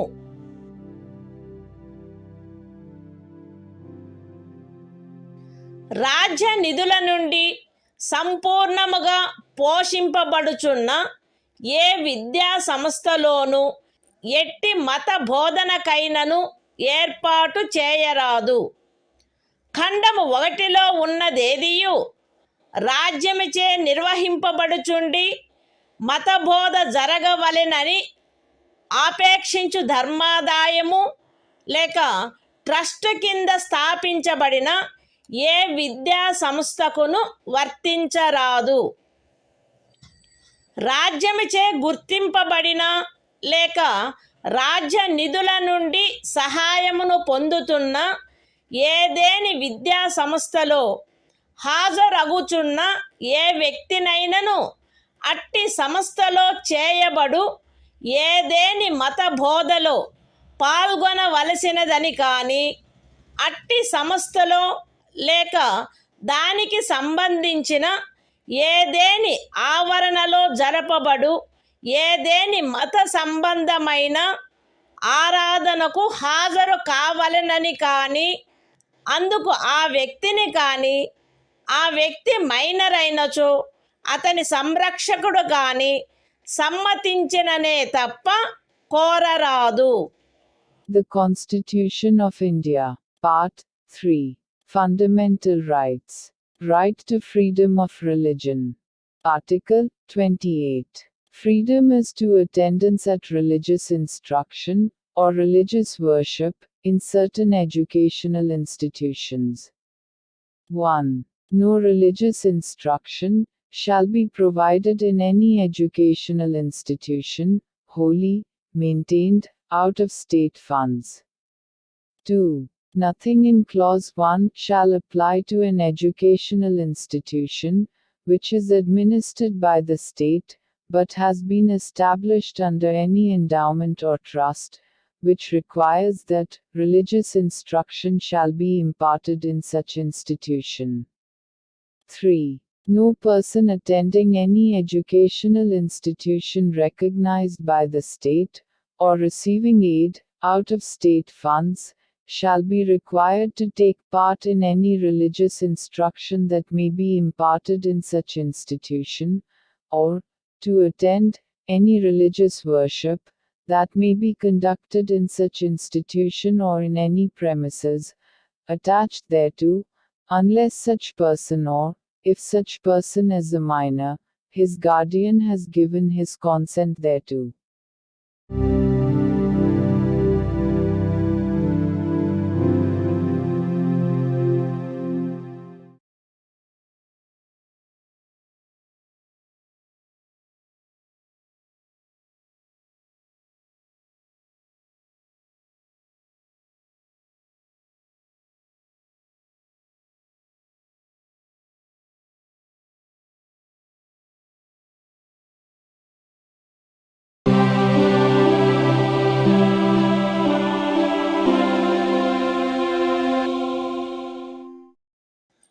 భారత సంవిధానము భాగము 3 మౌలిక హక్కులు సాంస్కృతిక మరియు విద్యా విషయక హక్కులు ఆర్టికల్ 29 అల్పసంఖ్యాక వర్గముల యొక్క హితముల రక్షణ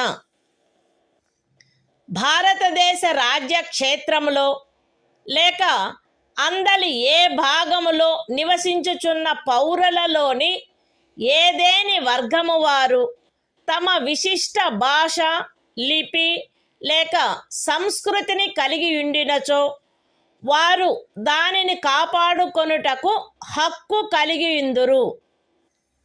రాజ్యముచే పోషింపబడుచున్న లేక రాజ్య నిధుల నుండి సహాయము పొందుచున్న ఏ విద్యా సంస్థలోనైనను కేవలము మతము జాతి కులము భాష కారణములను బట్టి కానీ వాటిలో దేనిని బట్టి కానీ ఏ పౌరునికైనను ప్రవేశము నిరాకరించబడరాదు. The Constitution of India, Part 3, Fundamental Rights, Cultural and Educational Rights, Article 29, Protection of Interests of Minorities. 1. Any section of the citizens residing in the territory of India, or any part thereof having a distinct language, script, or culture of its own, shall have the right to conserve the same. 2. No citizen shall be denied admission into any educational institution, maintained by the state, or receiving aid, out of state funds, on grounds only of religion, race, caste, language or any of them.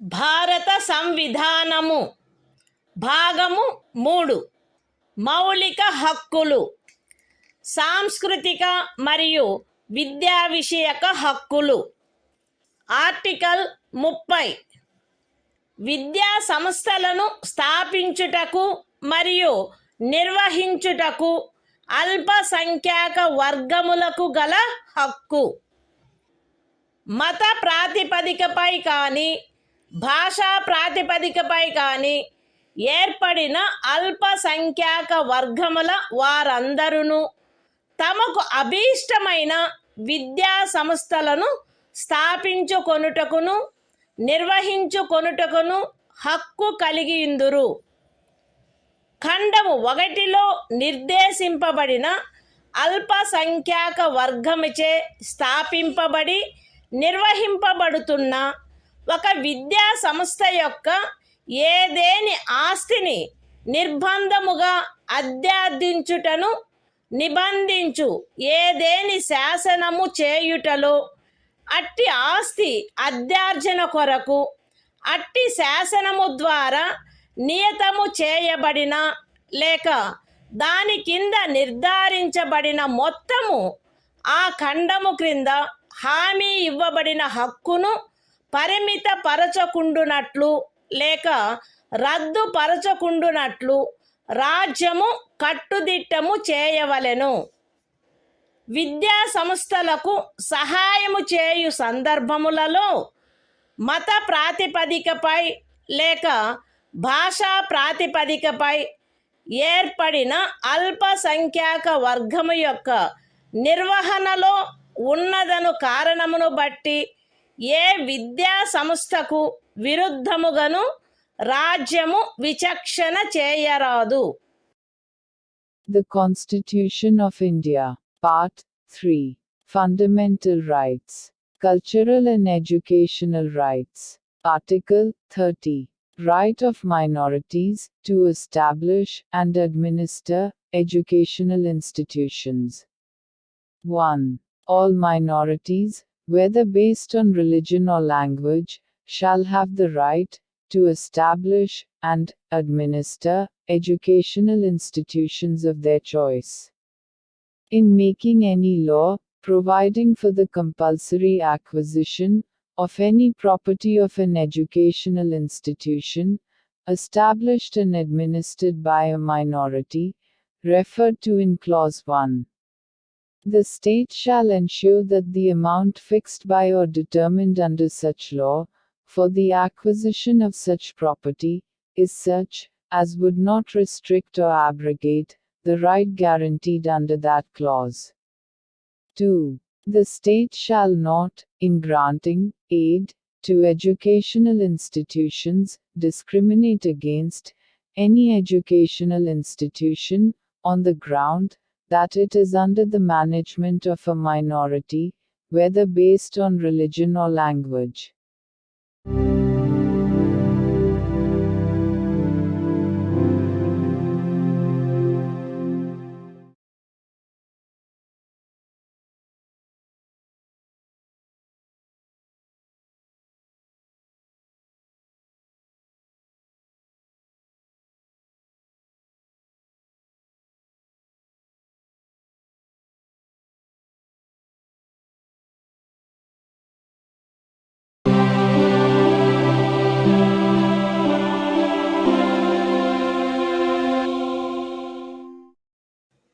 భారత సంవిధానము భాగము 3 మౌలిక హక్కులు. కొన్ని శాసనముల వ్యావృత్తి. Article 31A. Estate మొదలగు వాటి అధ్యార్జన కొరకు నిబంధించు శాసనము వ్యావృత్తి. 13వ అనుచ్ఛేదంలో ఏమి ఉన్నప్పటికీ రాజ్యమిచే ఏదేని ఎస్టేట్ యొక్క లేక అందలి ఏవేని హక్కుల యొక్క గాని అధ్యార్జన కొరకు లేక అట్టి హక్కుల నిర్వాపన లేక మార్పు కొరకు లేక ప్రజాహితమునకు లేక ఆస్తి యొక్క సముచిత నిర్వహణను చేకూర్చుటకు గాని రాజ్యము ఏదేని ఆస్తి యొక్క నిర్వహణను పరిమిత కాలము వరకు చేపట్టుట కొరకు లేక ప్రజాహితమునకు లేక ఏదేని కార్పొరేషనుల సముచిత నిర్వహణను చేకూర్చుటకు 2 లేక అంతకు మించిన కార్పొరేషనుల యొక్క విలీనీకరణ కొరకు లేక కార్పొరేషన్ల యొక్క నిర్వాహక ఏజెంట్ల, కార్యదర్శుల మరియు కోశాధికారుల, మేనేజింగ్ డైరెక్టర్ల, ఆదేశకుల లేక నిర్వాహకుల హక్కులను లేక కార్పొరేషన్ల యొక్క వాటాదారుల ఓటింగు హక్కులను నిర్వాపన చేయుట కొరకు లేక మార్పు చేయుట కొరకు లేక ఏదేని ఖనిజముకైన కౌలు లేక ఖనిజ తైలమును వెతుకుటకైనా లేక వెలికి తీయుటకైనా ఖరారు, కౌలు లేక లైసెన్సును బట్టి ప్రాప్తించు ఏవేని హక్కులను నిర్వాపన చేయుట కొరకు లేక మార్పు చేయుట కొరకు లేక అట్టి ఖరారు, కౌలు లేక లైసెన్సును సమయాత్పూర్వమే సమాప్తము చేయుట కొరకు లేక రద్దు చేయుట కొరకు నిబంధించునట్టి శాసనము దేనిని గాని 14వ అనుచ్ఛేదము లేక 19వ అనుచ్ఛేదము ద్వారా ప్రదత్తమైన హక్కులలో దేనికైనను అసంగతముగునున్నదను లేక అట్టి హక్కులలో దేనినైనను తీసివేయునను లేక కుంచించునను కారణమును బట్టి ప్రభావ శూన్యమగునవి భావించరాదు. అయితే అట్టి శాసనము ఒక రాజ్య శాసన మండలిచే చేయబడినదైన ఎడల రాష్ట్రపతి పర్యాలోచన కొరకై ప్రత్యేకింపబడి ఆయన అనుమతిని పొందిననే తప్ప ఈ అనుచ్ఛేదము యొక్క నిబంధనలు దానికి వర్తించవు.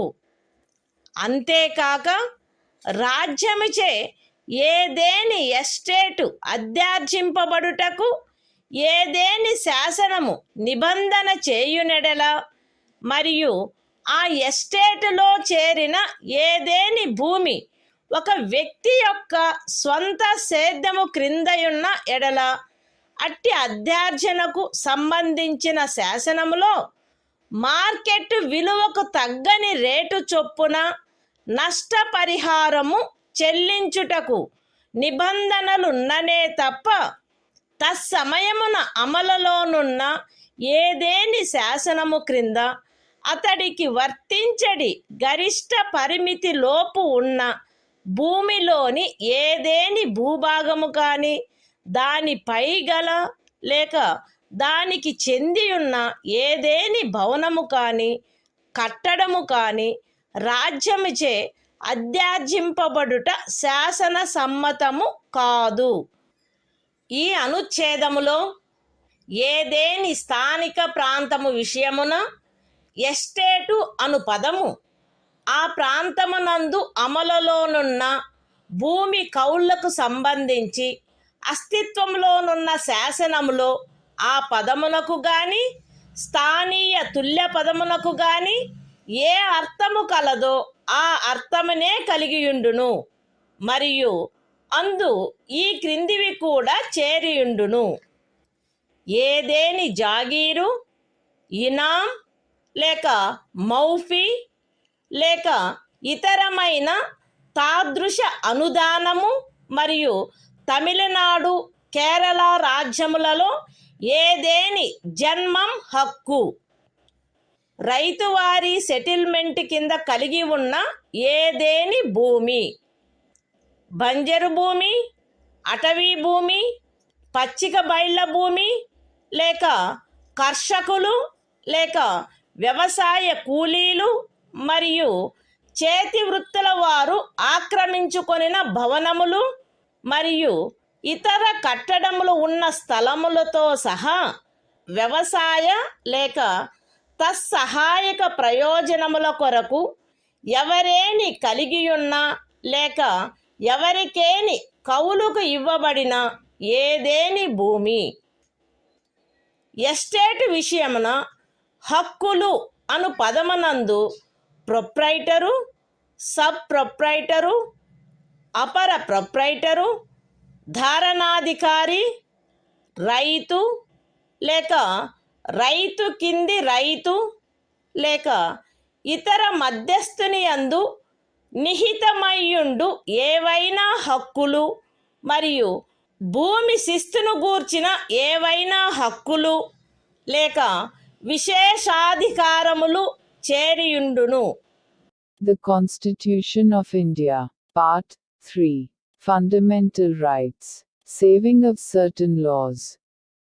Article 31A. Saving of laws providing for acquisition of estates, etc.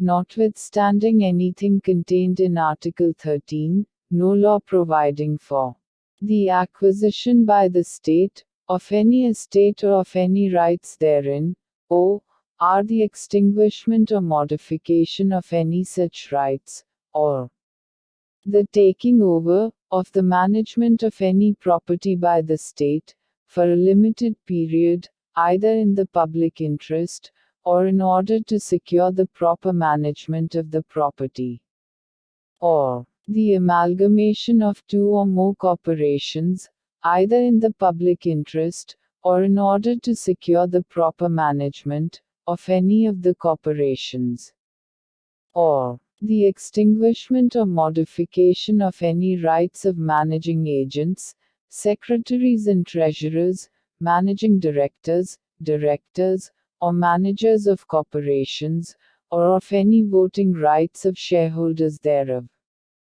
or the extinguishment or modification of any rights accruing by virtue of any agreement, lease or license for the purpose of searching for, or winning, any mineral or mineral oil, or the premature termination or cancellation of any such agreement, lease or license, shall be deemed to be void on the ground that it is inconsistent with, or takes away or abridges, any of the rights conferred by Article 14 or Article 19. Provided that, where such law is a law, made by the legislature of a state, the provisions of this article shall not apply thereto, unless such law, having been reserved for the consideration of the President, has received his assent. Provided further, that, where any law makes any provision for the acquisition by the state of any estate, and where any land comprised therein is held by a person under his personal cultivation, it shall not be lawful for the state to acquire any portion of such land, as is within the ceiling limit applicable to him under any law for the time being in force, or any building or structure standing thereon or tenant thereto, unless the law relating to the acquisition of such land, building or structure provides for payment of compensation at a rate which shall not be less than the market value thereof. In this article, the expression estate shall, in relation to any local area, have the same meaning as that expression, or its local equivalent has in the existing law relating to land tenures in force in that area, and shall also include any jagir, inam, or muafi, or other similar grant. And, in the states of Tamil Nadu and Kerala, any janmam right.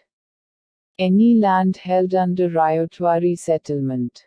Any land held, or let for purposes of agriculture, or for purposes ancillary thereto, including waste land, forest land, land for pasture, or sites of buildings, and other structures occupied by cultivators of land, agricultural laborers, and village artisans.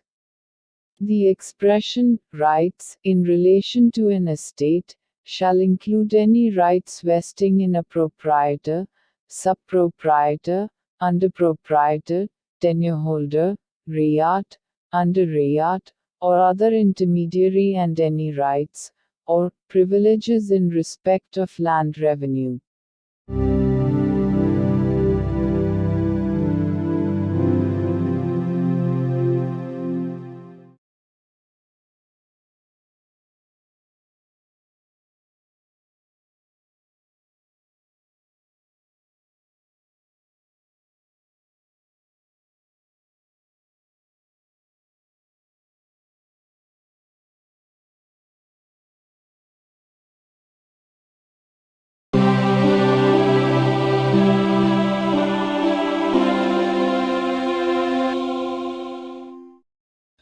భారత సంవిధానము భాగము 3 మౌలిక హక్కులు. కొన్ని శాసనముల వ్యావృత్తి. Article 31 కొన్ని చట్టములకు మరియు వినిమయములకు శాసనిక మాన్యత కలగజేయుట.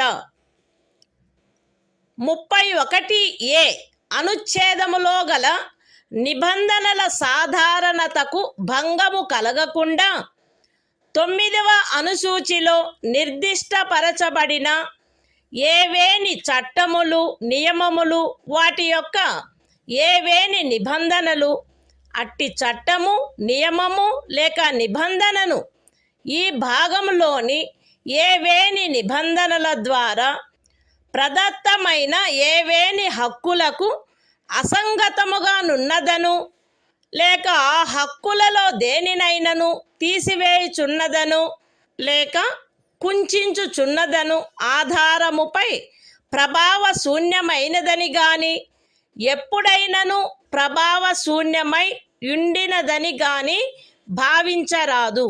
మరియు ఏదేని న్యాయస్థానము లేక ట్రిబ్యునల్ యొక్క ఏదేని తీర్పు, డిక్రీ లేక ఉత్తర్వు దానికి విరుద్ధముగా నున్నప్పటికీ సదరు ప్రతి చట్టము మరియు నియమము దాని రద్దు లేక సవరణ చేయుటకు ఏదేని సమర్థ శాసన మండలికి గల అధికారమునకు అత్యధీనమై అమలునందు కొనసాగవలెను. The Constitution of India, Part 3, Fundamental Rights, Saving of Certain Laws. Article 31b. Validation of certain acts and regulations. Without prejudice to the generality of the provisions contained in Article 31a. None of the acts and regulations specified in the 9th schedule, nor any of the provisions thereof shall be deemed to be void, or ever to have become void on the ground that such act, regulation or provision is inconsistent with, or takes away or abridges any of the rights conferred by any provisions of this part. And, notwithstanding any judgment, decree or order of any court or tribunal, to the contrary, each of the said acts and regulations shall, subject to the power of any competent legislature to repeal, or amend it, continue in force.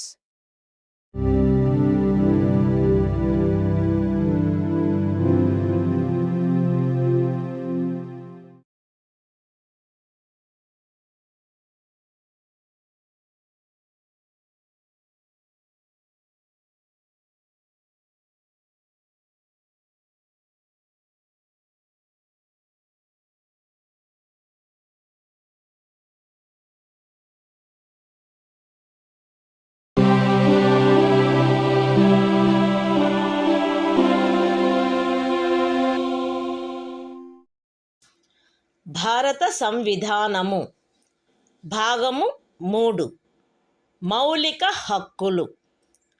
కొన్ని శాసనముల వ్యావృత్తి. Article 31సి. కొన్ని ఆదేశిక సూత్రములను అమలుపరచు శాసనముల వ్యావృత్తి. 13వ అనుచ్ఛేదములో ఏమి ఉన్నప్పటికీ భాగము 4లో పేర్కొనబడిన సూత్రములన్నింటినీ గాని వాటిలో కొన్నింటిని గాని సాధించుట కొరకై రాజ్య విధానమును అమలుపరచు ఏ శాసనమునైనను 14వ అనుచ్ఛేదము లేక 19వ అనుచ్ఛేదము ద్వారా ప్రదత్తమైన ఏవేని హక్కులకు అసంగతముగా నున్నదను లేక ఆ హక్కులలో దేనినైనను తీసివేయుచున్నదను లేక కుంచుచున్నదను కారణమును బట్టి ప్రభావ శూన్యమైనదని భావించరాదు. మరియు ఆ శాసనమందు అది అట్టి విధానమును అమలుపరచుట కొరకైనదను ప్రఖ్యానమున్నచో అది అట్టి విధానమును అమలుపరచదను కారణమును బట్టి ఏ న్యాయస్థానములోనూ ప్రష్టవ్యము కారాదు. అయితే అట్టి శాసనము రాజ్య శాసన మండలిచే చేయబడిన ఎడల రాష్ట్రపతి పర్యాలోచన కొరకై ప్రత్యేకింపబడి ఆయన అనుమతిని పొందిననే తప్ప దానికి ఈ అనుచ్ఛేదము యొక్క నిబంధనలు వర్తించవు. The Constitution of India, Part 3, Fundamental Rights, Saving of Certain Laws, Article 31c. saving of laws giving effect to certain directive principles. Notwithstanding anything contained in Article 13. No law giving effect to the policy of the state towards securing all or any of the principles laid down in Part 4 shall be deemed to be void, on the ground that it is inconsistent with, or takes away or abridges any of the rights conferred by Article 14 or Article 19. And no law containing a declaration that it is for giving effect to such policy shall be called in question in any court, on the ground that it does not give effect to such policy, provided that, where such law is made by the legislature of a state, the provisions of this article shall not apply thereto, unless such law, having been reserved for the consideration of the President, has received his assent.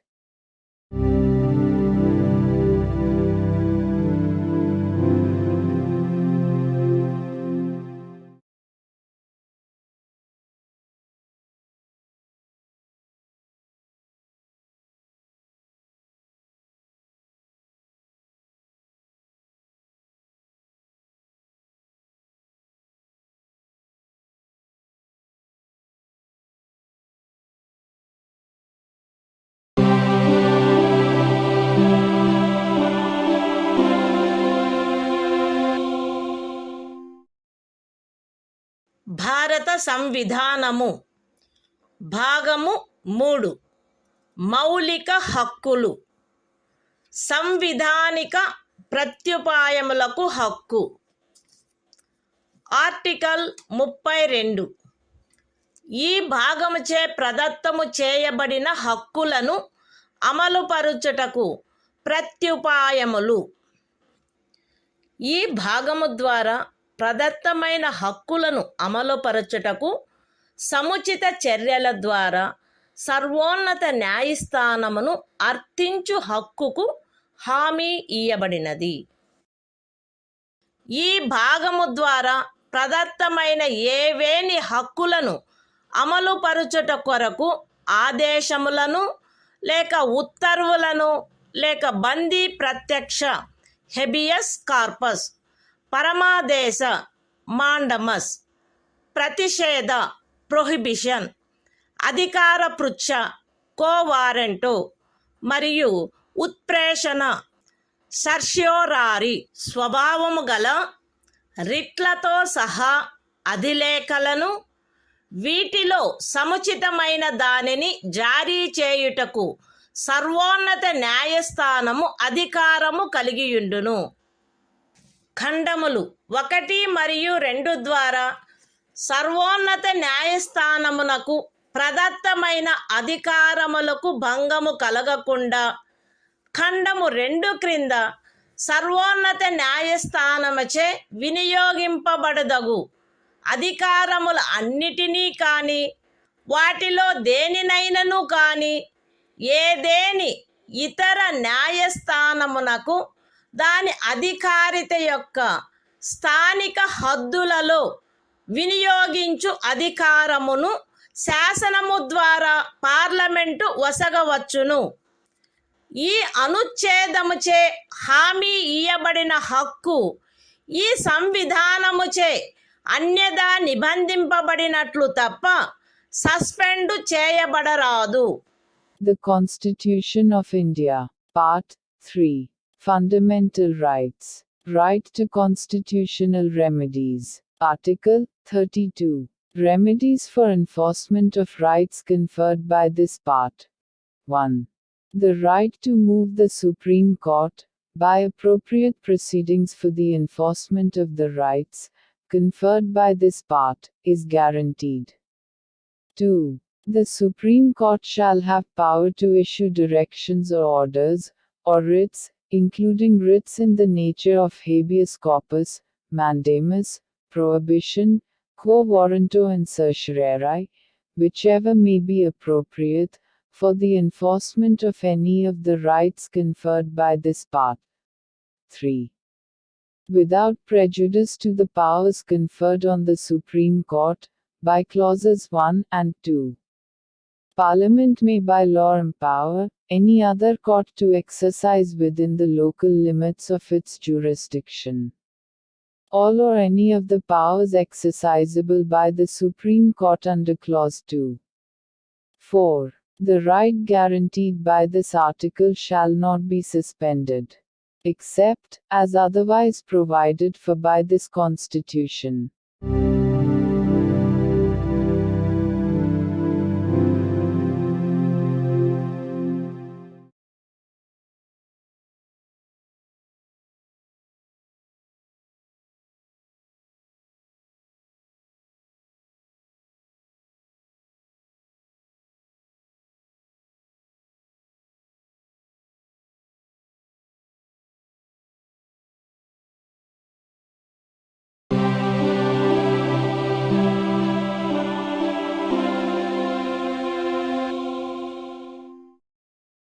భారత సంవిధానము భాగము 3 మౌలిక హక్కులు సంవిధానిక ప్రత్యుపాయములకు హక్కు article 33 ఈ భాగము ద్వారా ప్రదత్తమైన హక్కులను సాయుధ బలములు మొదలగు వాటికి వర్తింపచేయునప్పుడు మార్చుటకు పార్లమెంటుకు గల అధికారము.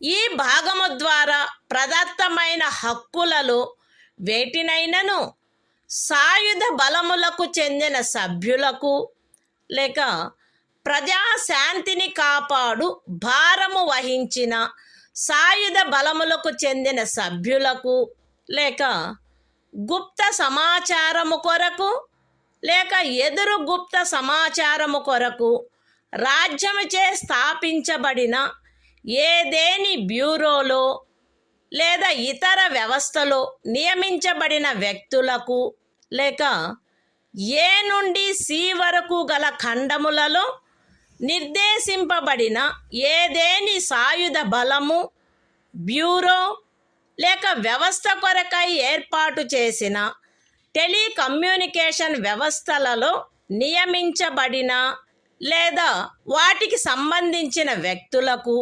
వర్తింపచేయుటలో వారి సముచిత కర్తవ్య నిర్వహణను వారి మధ్య క్రమశిక్షణను కట్టుదిట్టము చేయుటకై ఆ హక్కులు ఎంత మేరకు పరిమితపరచబడవలెనో లేక రద్దు చేయబడవలెనో పార్లమెంటు శాసనము ద్వారా నిర్ధారణ చేయవచ్చును. The Constitution of India, Part 3. Fundamental Rights. Right to constitutional remedies. Article 33.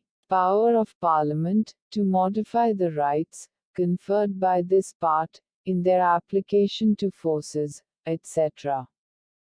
Parliament may by law determine to what extent any of the rights conferred by this part shall, in their application to the members of the armed forces, or the members of the forces charged with the maintenance of public order, or persons employed in any bureau or other organization established by the state for purposes of intelligence or counterintelligence, or person employed in or in connection with the telecommunication systems set up for the purposes of any force, bureau, or organization referred to in clauses A to C be restricted or abrogated so as to ensure the proper discharge of their duties and the maintenance of discipline among them.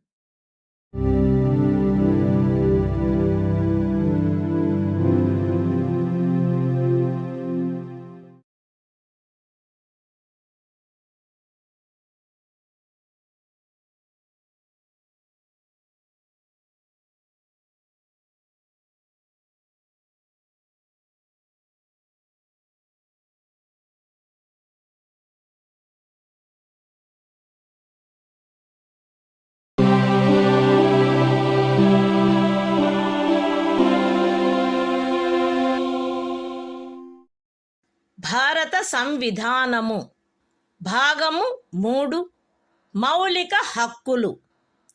సంవిధానిక ప్రత్యుపాయములకు హక్కు. Article 34. ఏదేని ప్రాంతములో సైనిక శాసనము అమలులోనున్నప్పుడు ఈ భాగము ద్వారా ప్రదత్తమైన హక్కులపై నిర్బంధన.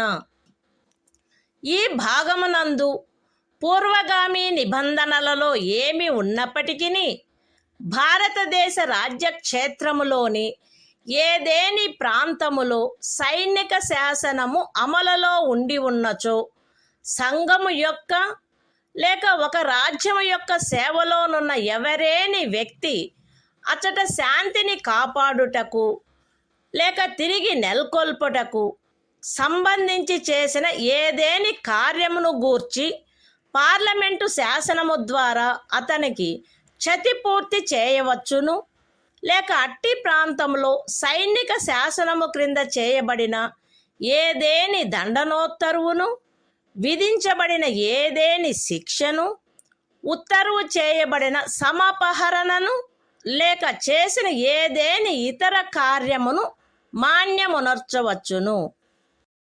The Constitution of India, Part 3. Fundamental Rights. Right to constitutional remedies. Article 34. Restriction on rights conferred by this part while martial law is in force in any area.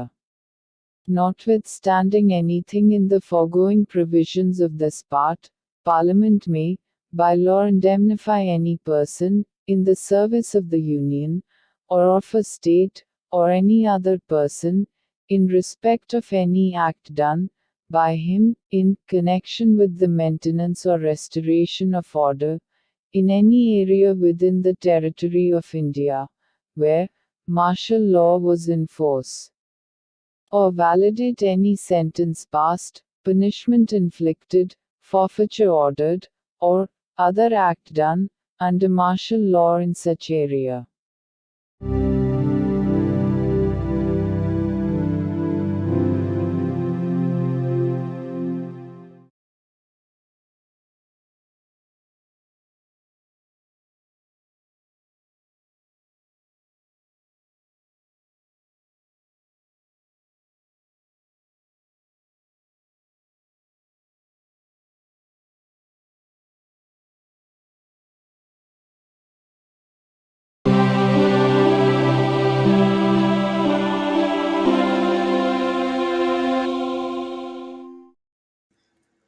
భారత సంవిధానము భాగము 3 మౌలిక హక్కులు. సంవిధానిక ప్రత్యుపాయములకు హక్కు. ఆర్టికల్ 35. ఈ భాగము యొక్క నిబంధనలను అమలుపరచుటకు శాసన నిర్మాణము. ఈ సంవిధానమునందేమున్నప్పటికీ 16వ అనుచ్ఛేదము యొక్క ఖండము 3, 32వ అనుచ్ఛేదము యొక్క ఖండము 3, 33వ మరియు 34వ అనుచ్ఛేదముల క్రింద పార్లమెంటు చేయు శాసనము ద్వారా నిబంధింపబడదగిన విషయములలో దేనిని గూర్చి అయినను శాసనములను చేయుటకు మరియు ఈ భాగము క్రింద అపరాధములుగా ప్రఖ్యానించబడిన కార్యములకు శిక్షను విహితము చేయుట కొరకైన శాసనములను చేయుటకు పార్లమెంటు అధికారము కలిగియుండును. రాజ్య శాసన మండలి ఆ అధికారమును కలిగియుండదు. మరియు పార్లమెంటు ఈ సంవిధాన ప్రారంభమునకు పిమ్మట వీలైనంత త్వరితముగా ఉపఖండము 2లో నిర్దేశించబడిన కార్యములకు శిక్షను విహితము చేయుటకు శాసనములను చేయవలయును. ఖండము ఏ యొక్క ఉపఖండము 1లో నిర్దేశింపబడిన ఏదేని విషయమును గూర్చినదైనా లేక ఆ ఖండము యొక్క ఉపఖండము 2లో నిర్దేశించబడిన కార్యమునకు దేనికైనను శిక్షను నిబంధించునదై ఈ సంవిధాన ప్రారంభమునకు అవ్యవహిత పూర్వము భారతదేశ రాజ్య క్షేత్రమునందు అమలులోనున్న ఏదేని శాసనము అందలి నిబంధనలకును 372వ అనుచ్ఛేదము క్రింద దాని యందు చేయబడు అనుకూలానుసరణకును మరియు మార్పులకును అత్యధీనమై పార్లమెంటుచే మార్పు లేక రద్దు లేక సవరణ చేయబడు వరకు అమలునందు కొనసాగవలెను. విశదీకరణ: ఈ అనుచ్ఛేదమునందు అమలులోనున్న శాసనము అను పదబంధము 372వ అనుచ్ఛేదములో ఆ పదబంధమునకు ఏ అర్థము కలదో ఆ అర్థమునే కలిగియుండును. The Constitution of India, Part 3. Fundamental Rights. Right to Constitutional Remedies. Article 35. Legislation to give effect to the provisions of this part. Notwithstanding anything in this Constitution, Parliament shall have, and the legislature of a state shall not have, power to make laws with respect to any of the matters which, under Clause 3 of Article 16, Clause 3 of Article 32, Article 33 and Article 34 may be provided for by law made by Parliament, and for prescribing punishment for those acts which are declared to be offences under this part. And Parliament shall, as soon as may be after the commencement of this Constitution, make laws for prescribing punishment for the acts referred to in subclause 2. Any law in force immediately before the commencement of this Constitution, in the territory of India, with respect to any of the matters referred to in subclause 1 of Clause A, or providing for punishment for any act referred to in subclause 2 of that clause shall, subject to the terms thereof, and to any adaptations and modifications that may be made therein, under Article 372, continue in force until altered, or repealed, or amended by Parliament. Explanation: in this article, the expression law in force has the same meaning as in Article 372.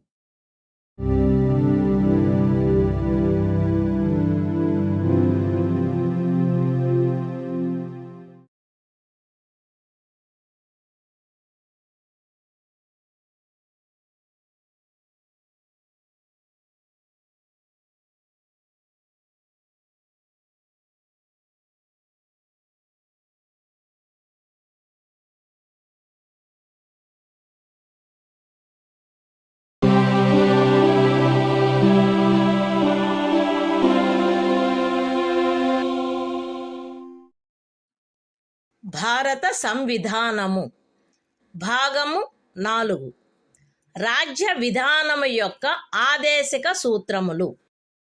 Article 36.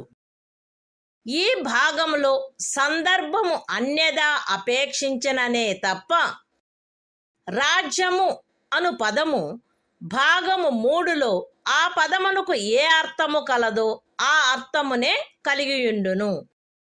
The Constitution of India, Part 4. Directive Principles of State Policy. Article 36. Definition. In this part, unless the context otherwise requires, the state has the same meaning as in Part 3.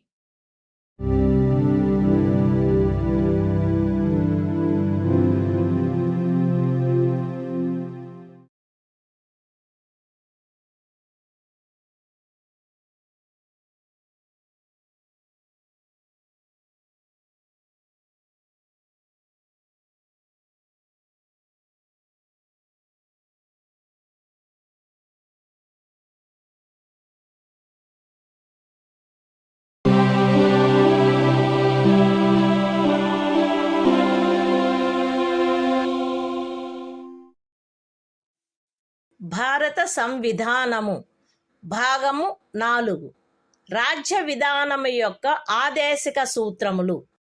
Article 37 ఈ భాగములో గల సూత్రముల వర్తింపు. ఈ భాగంలోని నిబంధనలు ఏ న్యాయస్థానముచే కాని అమలు జరపదగినవి కావు. కానీ ఇందు పేర్కొనబడిన సూత్రములు దేశ పరిపాలనకు మూలాధారములుగాను మరియు శాసనములను చేయుటలో వాటిని వర్తింపచేయుట రాజ్యము యొక్క కర్తవ్యమై ఉండవలెను. The Constitution of India, Part 4, Directive Principles of State Policy. Article 37. Application of the principles contained in this part. The provisions contained in this part shall not be enforceable by any court. But the principles therein laid down are, nevertheless, fundamental in the governance of the country, and it shall be the duty of the state to apply these principles in making laws.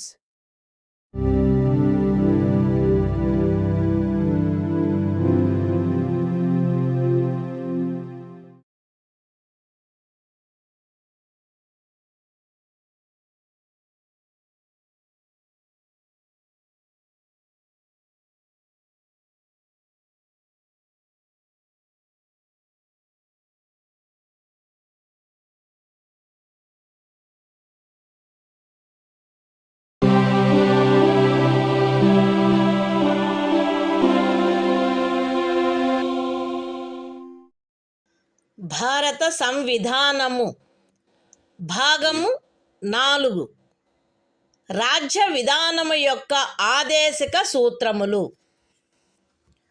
Article 38 రాజ్యము ప్రజల శ్రేయస్సును పెంపొందించు సాంఘిక వ్యవస్థను చేకూర్చుట. జాతీయ జీవనంలోని అన్ని రంగములలో సాంఘిక, ఆర్థిక మరియు రాజకీయ న్యాయమును ఉజ్జీవింపచేయు సాంఘిక వ్యవస్థను వీలైనంత వరకు కట్టుదిట్టము చేకూర్చుట ద్వారాను దానిని రక్షించుట ద్వారాను రాజ్యము ప్రజల శ్రేయస్సును పెంపొందించుటకు పాటుపడవలెను. రాజ్యము ప్రత్యేకించి రాబడిలో అసమానతలను తగ్గించుటకు పాటుపడవలెను మరియు విభిన్న ప్రాంతములందు నివసించుచున్న లేక విభిన్న వృత్తులను చేపట్టిన వ్యక్తుల మధ్య మాత్రమే కాకుండా ప్రజావర్గముల మధ్య కూడా హోదా, సౌకర్యములు మరియు అవకాశములందు అసమానతలను తొలగించుటకు ప్రయత్నించవలెను. The Constitution of India, Part 4, Directive Principles of State Policy. Article 38. State to secure social order, for the promotion of welfare of the people. The state shall strive to promote the welfare of the people, by securing and protecting as effectively as it may a social order, in which justice, social, economic, and political, shall inform all the institutions of the national life. The state shall, in particular, strive to minimize the inequalities in income, and endeavor to eliminate inequalities in status, facilities and opportunities, not only amongst individuals, but also amongst groups of people, residing in different areas, or engaged in different vocations.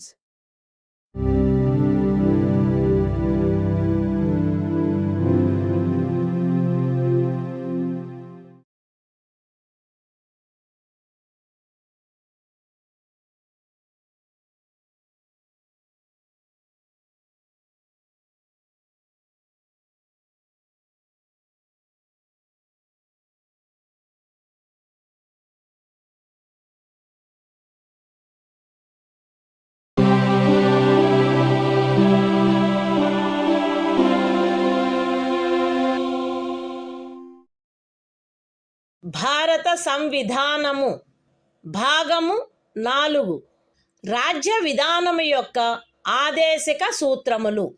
Article 39 రాజ్యము అనుసరించవలసిన కొన్ని విధాన సూత్రములు. రాజ్యము ఈ క్రింది వాటిని చేకూర్చుటకై ప్రత్యేకించి తన విధానమును రూపొందించవలెను.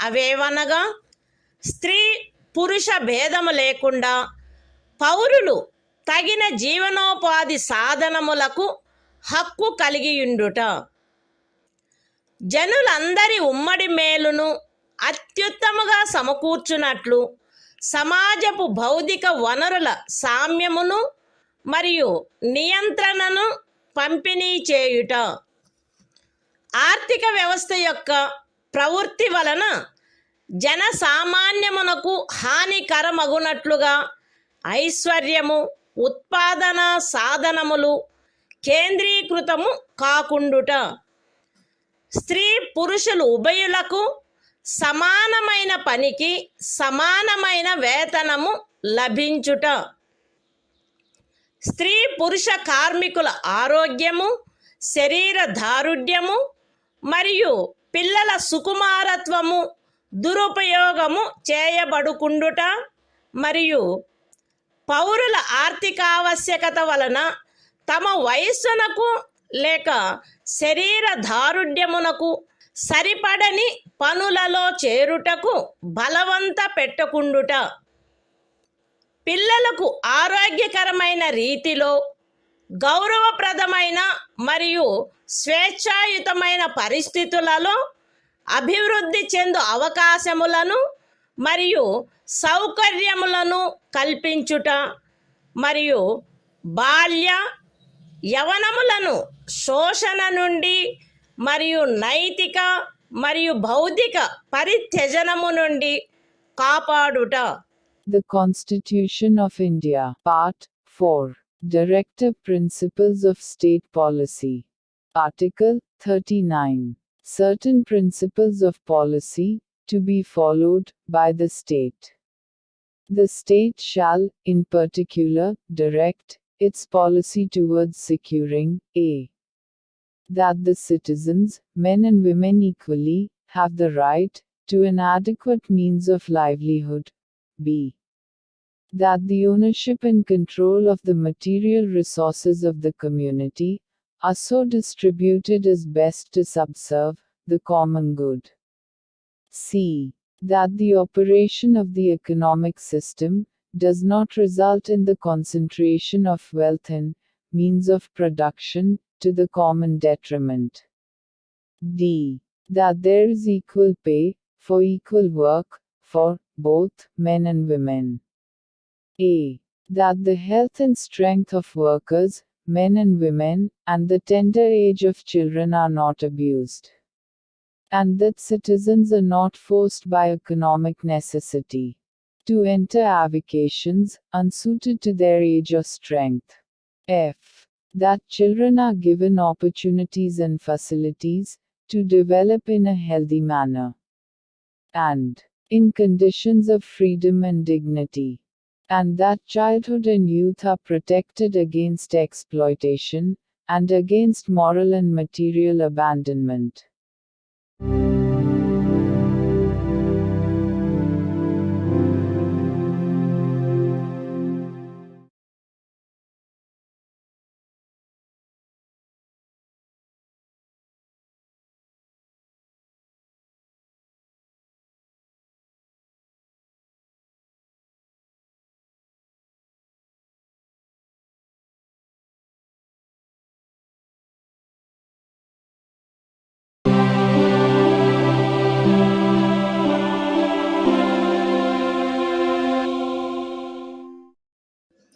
భారత సంవిధానము భాగము 4 రాజ్య విధానము యొక్క ఆదేశిక సూత్రములు.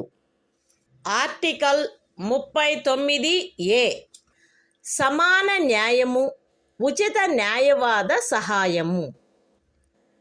శాసన వ్యవస్థ ప్రవృత్తి సమానావకాశ ప్రాతిపదికపై న్యాయమును చేకూర్చు రీతిలో నిర్వహించబడినట్లు రాజ్యము కట్టుదిట్టము చేయవలెను.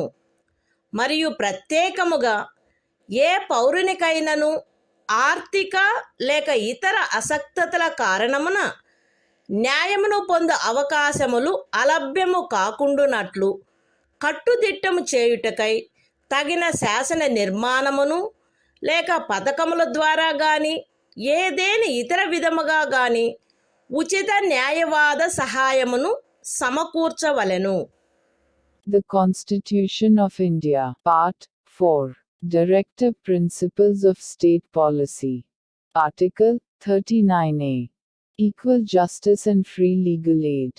The state shall secure that the operation of the legal system promotes justice on a basis of equal opportunity, and shall, in particular, provide free legal aid by suitable legislation or schemes, or in any other way to ensure that opportunities for securing justice are not denied to any citizen by reason of economic or other disabilities.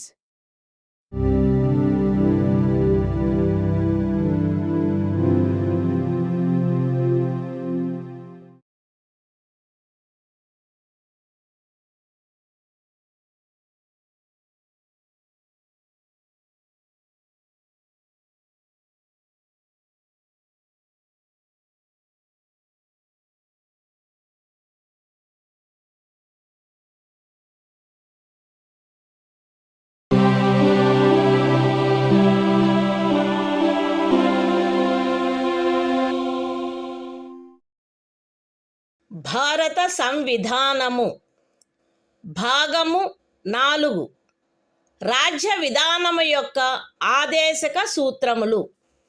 Article 40 గ్రామ పంచాయతీల వ్యవస్థీకరణ. గ్రామ పంచాయతీలను వ్యవస్థీకరించి స్వపరిపాలనా యూనిట్లుగా అవి పనిచేయుటకు వాటికి ఆవశ్యకమగు అధికార ప్రాధికారముల నొసగుటకు రాజ్యము చర్యలను గైగొనవలెను. The Constitution of India, Part 4, Directive Principles of State Policy. Article 40. Organization of Village Panchayats. The state shall take steps to organize village panchayats, and endow them with such powers and authority as may be necessary to enable them to function as units of self-government.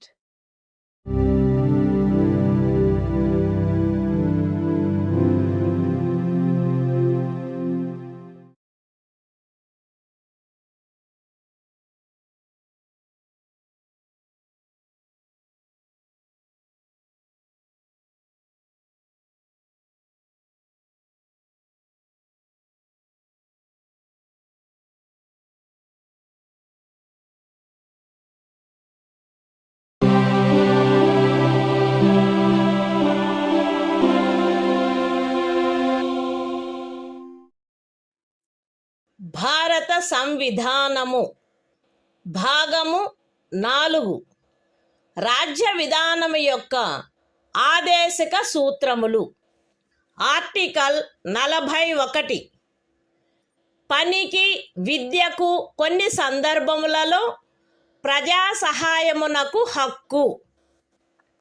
రాజ్యము దాని ఆర్థిక స్తోమత మరియు అభివృద్ధి పరిమితుల మేరకు పనిచేయు హక్కును, విద్య నేర్చుకొను హక్కును మరియు నిరుద్యోగము, వృద్ధాప్యము, అనారోగ్యము, అంగవైకల్యము మరియు ఇతర విధములైన అకారణ దారిద్ర్యము కలిగిన సందర్భములలో ప్రజా సహాయమును పొందు హక్కును చేకూర్చుటకై కట్టుదిట్టమైన ఏర్పాటు చేయవలెను.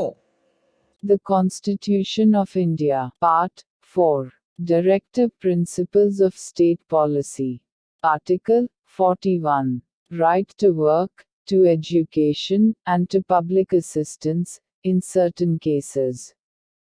The state shall, within the limits of its economic capacity and development, make effective provision for securing the right to work, to education, and to public assistance, in cases of unemployment, old age, sickness, and disablement, and in other cases of undeserved want.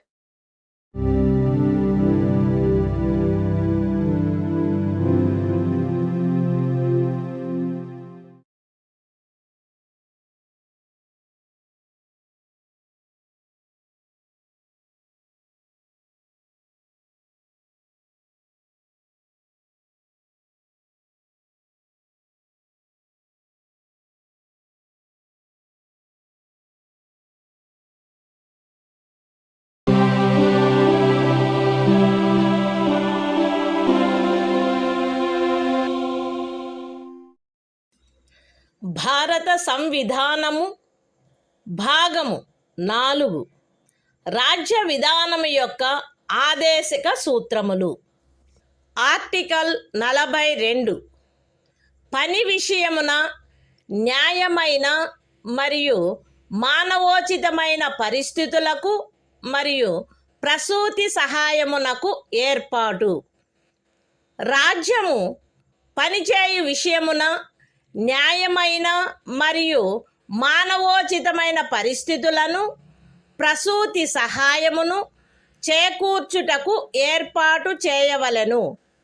The Constitution of India, Part 4, Directive Principles of State Policy. Article 42. Provision for just and humane conditions of work, and maternity relief. The state shall make provision for securing just and humane conditions of work, and for maternity relief.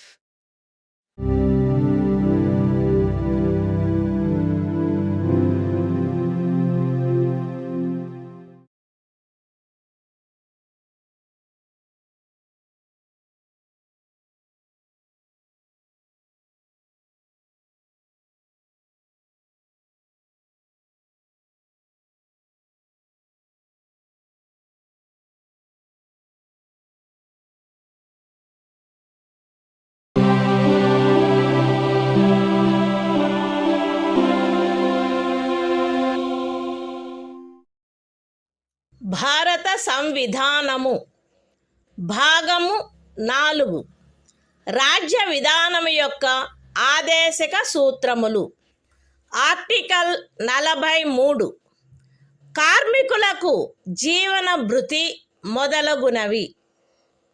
రాజ్యము తగిన శాసన నిర్మాణము ద్వారా లేక ఆర్థిక వ్యవస్థాపన ద్వారా లేక మరే విధముగానైనా వ్యవసాయ, పారిశ్రామిక లేక ఇతర కార్మికులందరికీ పనిని, జీవన భృతిని మరియు సముచిత జీవన స్థాయిని, విశ్రాంతి మరియు సాంఘిక సాంస్కృతిక అవకాశముల పూర్తి వినియోగమును చేకూర్చునట్టి పని పరిస్థితులను కల్పించుటకు ప్రయత్నించవలెను.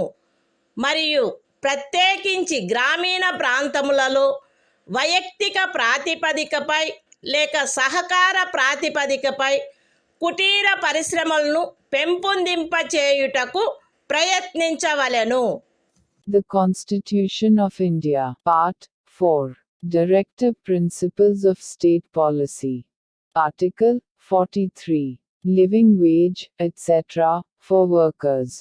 The state shall endeavor to secure, by suitable legislation, or economic organization or in any other way, to all workers, agricultural, industrial or otherwise, work, a living wage, conditions of work ensuring a decent standard of life, and full enjoyment of leisure, and social and cultural opportunities, and, in particular, the state shall endeavor to promote cottage industries, on an individual or cooperative basis, in rural areas.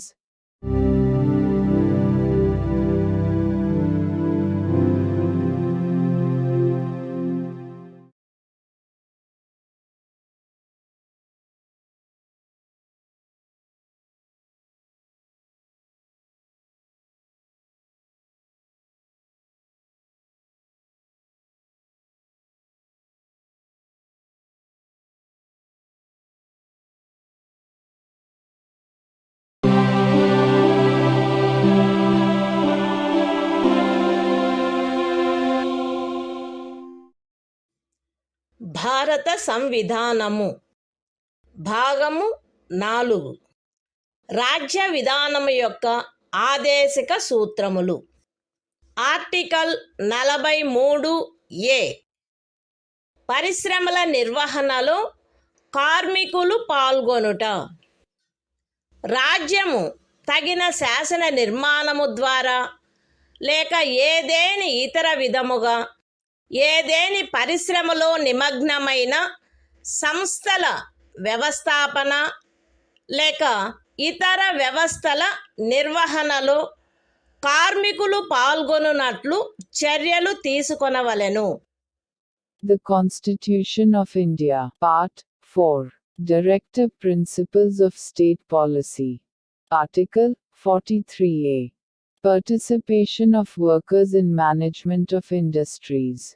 The state shall take steps, by suitable legislation or in any other way, to secure the participation of workers in the management of undertakings, establishments, or other organizations engaged in any industry.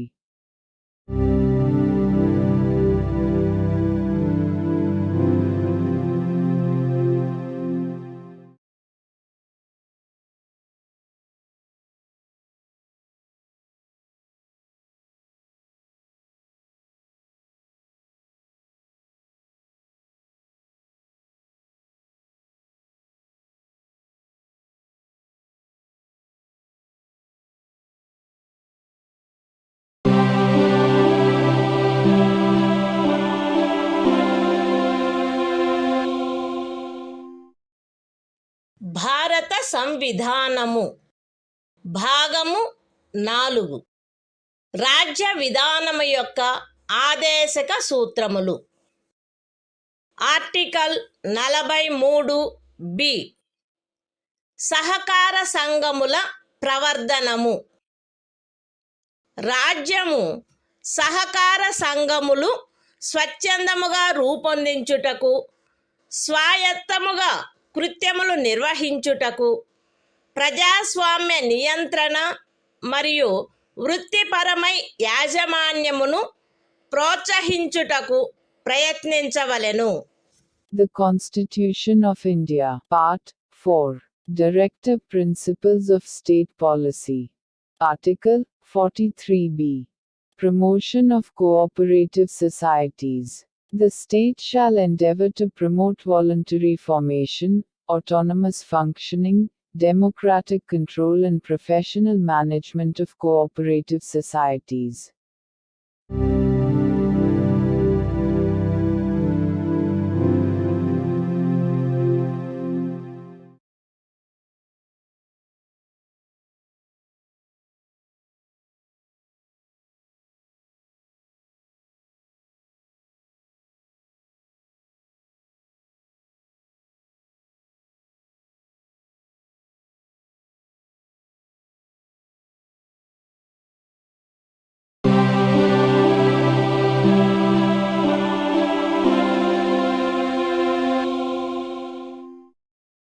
భారత సంవిధానము భాగము 4 రాజ్య విధానము యొక్క ఆదేశిక సూత్రములు.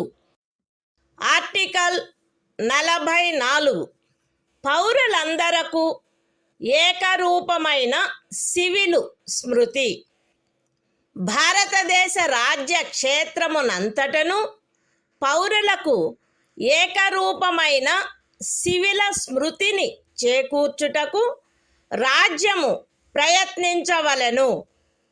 The Constitution of India, Part 4, Directive Principles of State Policy. Article 44. Uniform Civil Code for the Citizens. The state shall endeavor to secure for the citizens a uniform civil code throughout the territory of India.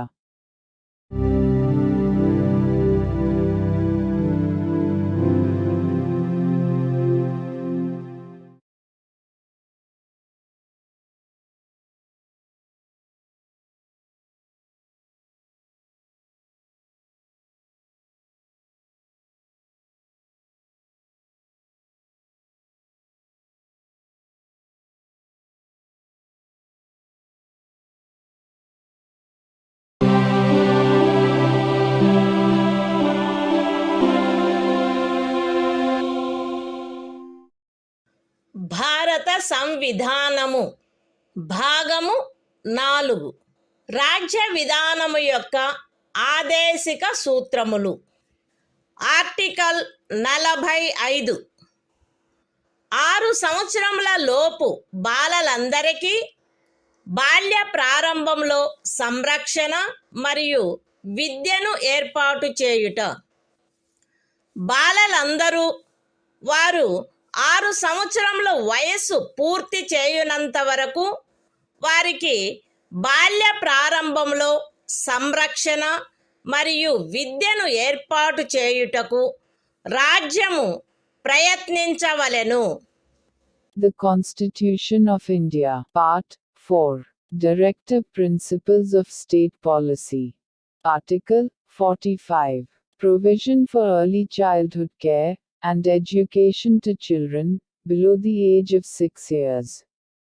The state shall endeavor to provide early childhood care and education for all children until they complete the age of 6 years.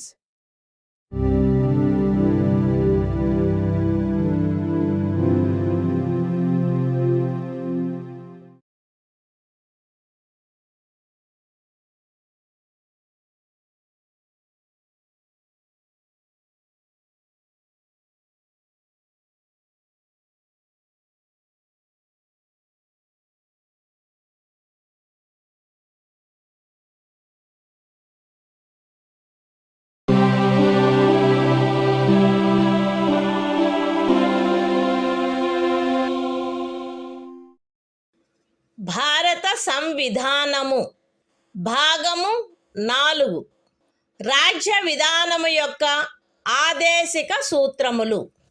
Article 46 అనుసూచిత కులముల, అనుసూచిత జనజాతుల మరియు ఇతర బలహీన వర్గముల యొక్క విద్యా విషయక మరియు ఆర్థిక హితములను పెంపొందించుట.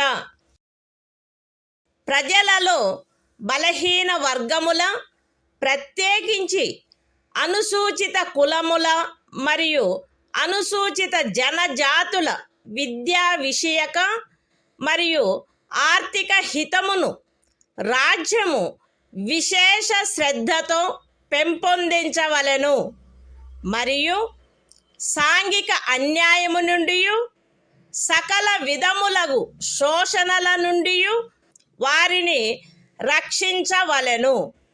The Constitution of India, Part 4, Directive Principles of State Policy. Article 46, Promotion of educational and economic interests of scheduled castes, scheduled tribes, and other weaker sections. The state shall promote with special care the educational and economic interests of the weaker sections of the people, and, in particular, of the scheduled castes and the scheduled tribes, and shall protect them from social injustice and all forms of exploitation.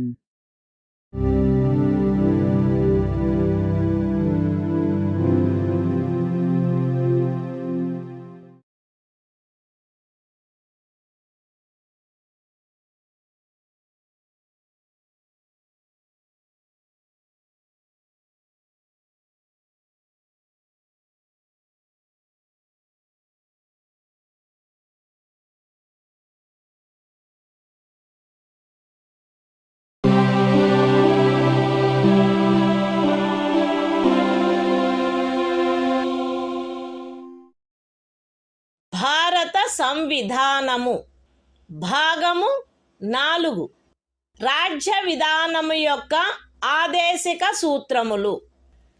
Article 47 ఆహార పుష్టి స్థాయిని, జీవన స్థాయిని పెంచుటలో మరియు ప్రజారోగ్యమును మెరుగుపరచుటలో రాజ్యము యొక్క కర్తవ్యము.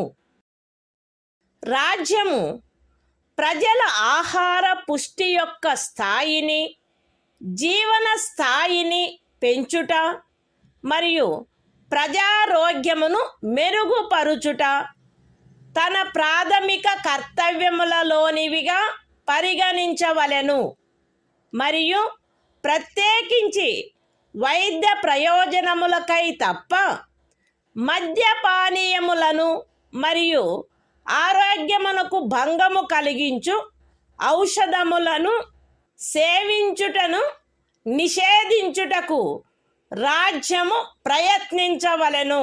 The Constitution of India, Part 4. Directive Principles of State Policy. Article 47.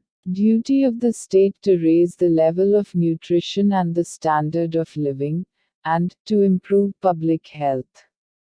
The state shall regard the raising of the level of nutrition and the standard of living of its people, and the improvement of public health, as among its primary duties, and, in particular, the state shall endeavor to bring about prohibition of the consumption, except for medicinal purposes, of intoxicating drinks and of drugs, which are injurious to health.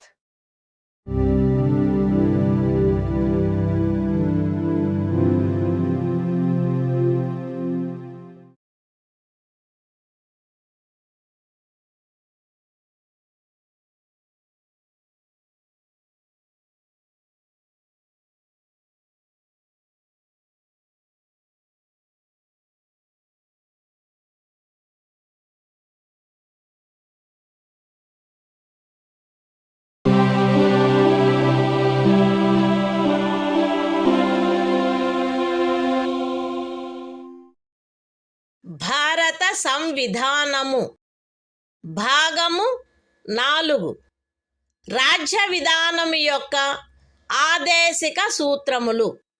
Article 48 వ్యవసాయ మరియు పశు సంవర్ధనము యొక్క వ్యవస్థీకరణ. రాజ్యము ఆధునిక మరియు శాస్త్రీయ పద్ధతులను అనుసరించి వ్యవసాయమును పశు సంవర్ధనమును వ్యవస్థీకరించవలెను మరియు ప్రత్యేకించి ఆవుల, దూడల, ఇతర పాడి పశువుల, భారవాహక పశువుల జాతులను పరిరక్షించి మెరుగుపరచుటకును వాటి వధను నిషేధించుటకును రాజ్యము చర్యలను గైగొనవలెను. The Constitution of India, Part 4. Directive Principles of State Policy. Article 48. Organization of Agriculture and Animal Husbandry. The state shall endeavor to organize agriculture and animal husbandry on modern and scientific lines, and shall, in particular, take steps for preserving and improving the breeds and prohibiting the slaughter of cows and calves and other milch and draft cattle.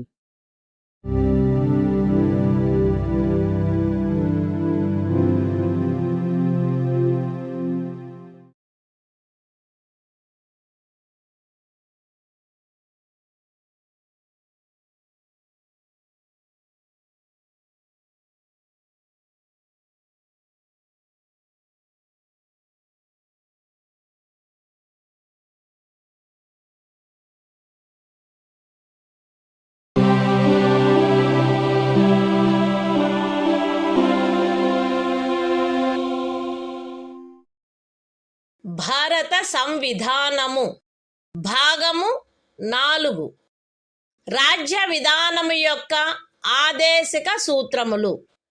Article 48 ఏ పరిసరముల రక్షణ మరియు అభివృద్ధి మరియు అడవుల వన్యప్రాణుల సంరక్షణ. రాజ్యము పరిసరములను కాపాడి అభివృద్ధి చేయుటకును దేశములోని అడవులను వన్యప్రాణులను సంరక్షించుటకును ప్రయత్నించవలెను. The Constitution of India, Part 4. Directive Principles of State Policy. Article 48A. Protection and improvement of environment, and safeguarding of forests and wildlife. The state shall endeavor to protect and improve the environment, and to safeguard the forests and wildlife of the country.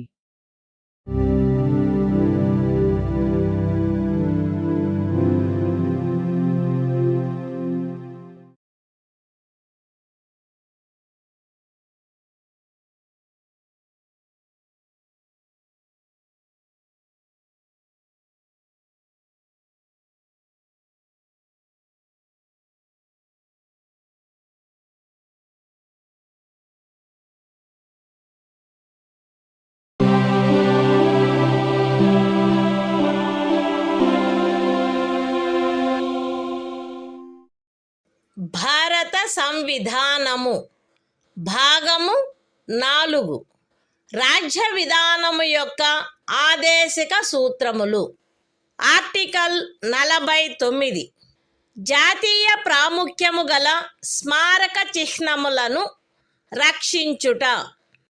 Parliament చేయబడిన శాసనము ద్వారా గాని లేదా దాని క్రింద గాని జాతీయ ప్రాముఖ్యము గలవని ప్రఖ్యానించబడిన కళాత్మక లేక ఐతిహాసిక ప్రయోజనము గల ప్రతి ఒక్క స్మారక చిహ్నమును లేక స్థలమును లేక వస్తువును సందర్భానుసారముగా కొల్లగొట్టుట, విరూపణము, వినాశనము, తొలగింపు, వ్యయనము లేక ఎగుమతి చేయుట నుండి రక్షించుట రాజ్యము యొక్క బాధ్యత అయ్యుండును. The Constitution of India, Part 4, Directive Principles of State Policy. Article 49, Protection of Monuments and Places and Objects of National Importance. It shall be the obligation of the state to protect every monument, or place, or object of artistic, or historic interest, declared by, or under law made by Parliament to be of national importance, from spoliation, disfigurement, destruction, removal, disposal or export, as the case may be.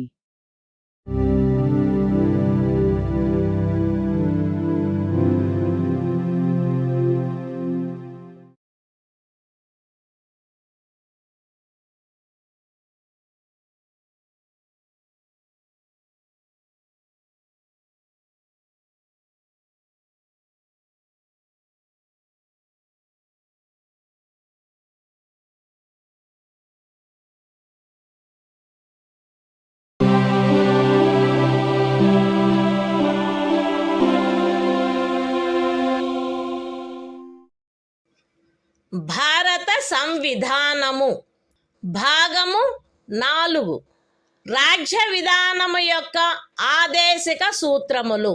Article 50 న్యాయపాలికను కార్యపాలక వర్గము నుండి వేరుపరుచుట. రాజ్యము యొక్క public సేవలలో న్యాయపాలికను కార్యపాలక వర్గము నుండి వేరుపరుచుటకు రాజ్యము చర్యలను గైగొనవలెను. The Constitution of India, Part 4, Directive Principles of State Policy. Article 50, Separation of Judiciary from Executive. The state shall take steps to separate the judiciary from the executive, in the public services of the state.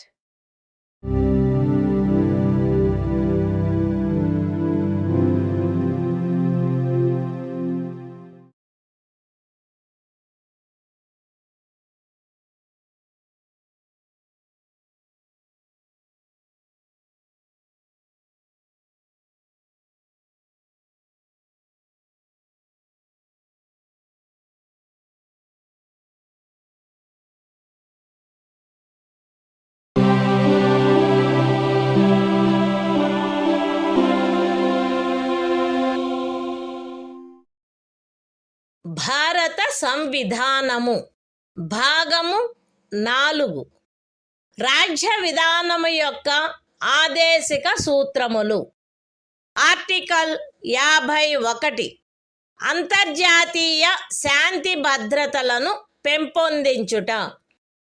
రాజ్యము ఈ క్రింది వాటికై ప్రయత్నించవలెను: అంతర్జాతీయ శాంతి భద్రతలను పెంపొందించుట, జాతుల మధ్య న్యాయమైన మరియు గౌరవప్రదమైన సంబంధములను నెలకొల్పుట, సువ్యవస్థిత ప్రజానీకముల పరస్పర వ్యవహారములందు అంతర్జాతీయ శాసనము పట్ల, సంధి బాధ్యతల పట్ల గౌరవమును పెంపొందించుట మరియు అంతర్జాతీయ వివాదముల పరిష్కారము మధ్యవర్తిత్వము ద్వారా జరుగుటను ప్రోత్సహించుట.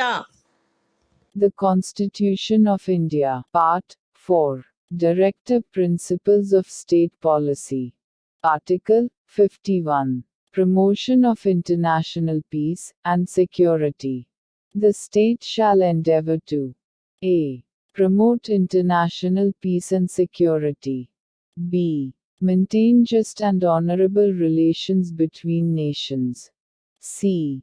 Foster respect for international law and treaty obligations in the dealings of organized peoples with one another. And d. Encourage settlement of international disputes by arbitration.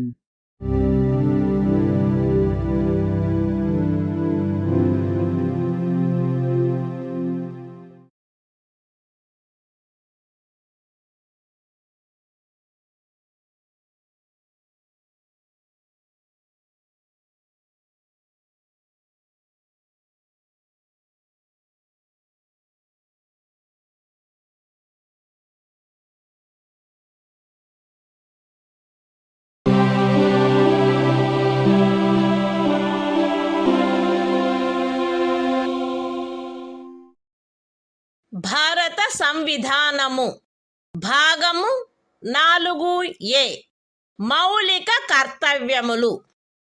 Article 51A ప్రతి భారత పౌరునికి సంవిధానమునకు కట్టుబడి ఉండుట మరియు దాని ఆదర్శములను, సంస్థలను, జాతీయ పతాకమును, జాతీయ గీతమును గౌరవించుట, జాతీయ స్వాతంత్ర పోరాటమునకు స్ఫూర్తినిచ్చిన ఉన్నతాదర్శములను జ్ఞప్తి అందించుకొని వాటిని పాటించుట, భారతదేశ సార్వభౌమతను, ఐక్యతను మరియు అఖండతను సమర్థించి కాపాడుట, దేశమును రక్షించుట మరియు కోరినప్పుడు జాతీయ సేవ చేయుట, భారత ప్రజలందరి మధ్య మత, భాష మరియు ప్రాంతము లేక వర్గ వైవిధ్యముల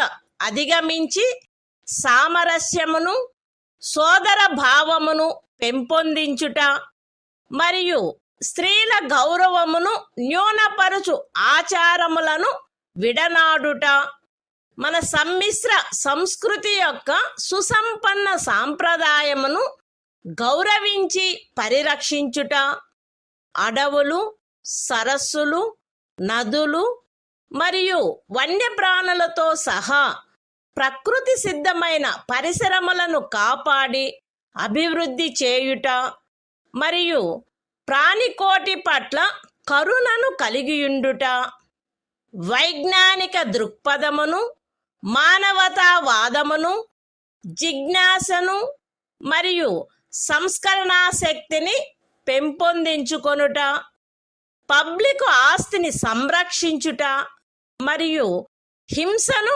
విడనాడుట, దేశ ప్రజల కృషి మరియు సాధనముల ఉన్నత స్థాయిలను నిరంతరం అందుకొనున్నట్లుగా వ్యష్టి మరియు సమష్టి కార్యరంగములన్నింటిలో శ్రేష్టతకై పాటుబడుట, తల్లి, తండ్రి లేక సంరక్షకుడు 6 మరియు 14 సంవత్సరముల మధ్య వయసు కలిగిన తమ పిల్లలకు లేక పోషితునికి విద్యావకాశములను కలగచేయుట కర్తవ్యమై ఉండవలెను.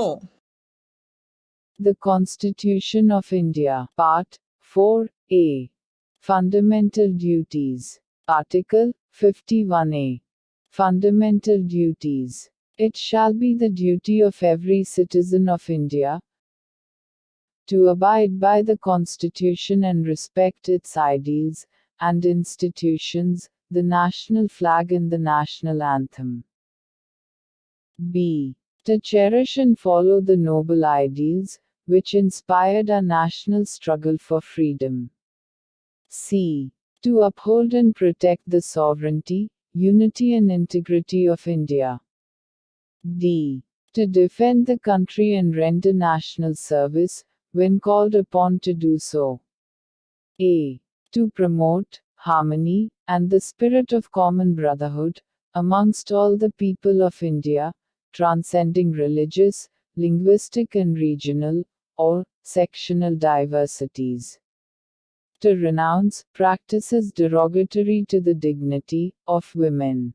F. To value and preserve the rich heritage of our composite culture. G. To protect and improve the natural environment, including forests, lakes, rivers and wildlife, and to have compassion for living creatures. H. To develop the scientific temper, humanism, and the spirit of inquiry and reform. I. To safeguard public property and to abjure violence. J. To strive towards excellence in all spheres of individual and collective activity, so that the nation constantly rises to higher levels of endeavor and achievement. K. Who is a parent or guardian, to provide opportunities for education to his child, or, as the case may be, what between the age of 6 and 14 years.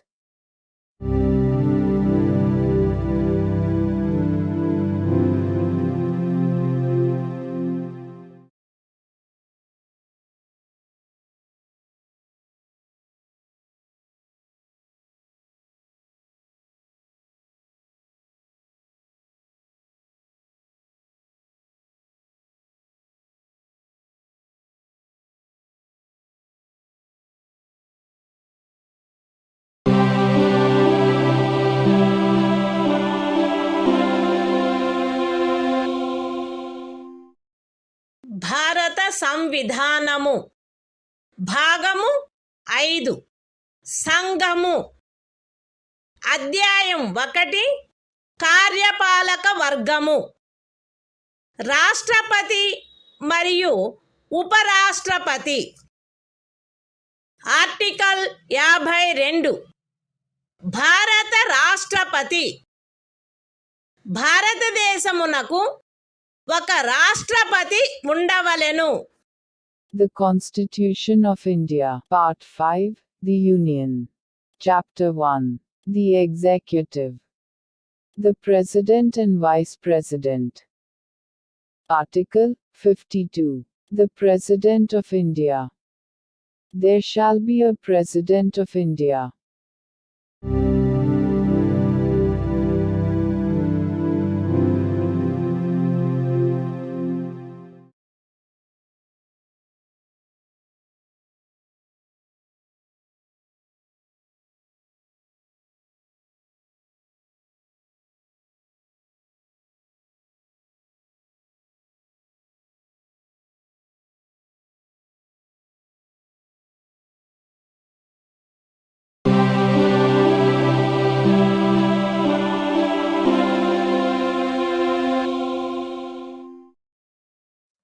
భారత సంవిధానము భాగము 5 సంఘము అధ్యాయము 1 కార్యపాలక వర్గము రాష్ట్రపతి మరియు ఉపరాష్ట్రపతి article 53 సంఘము యొక్క కార్యపాలకాధికారము సంఘము యొక్క కార్యపాలకాధికారము రాష్ట్రపతి యందు నిహితమై ఉండవలెను.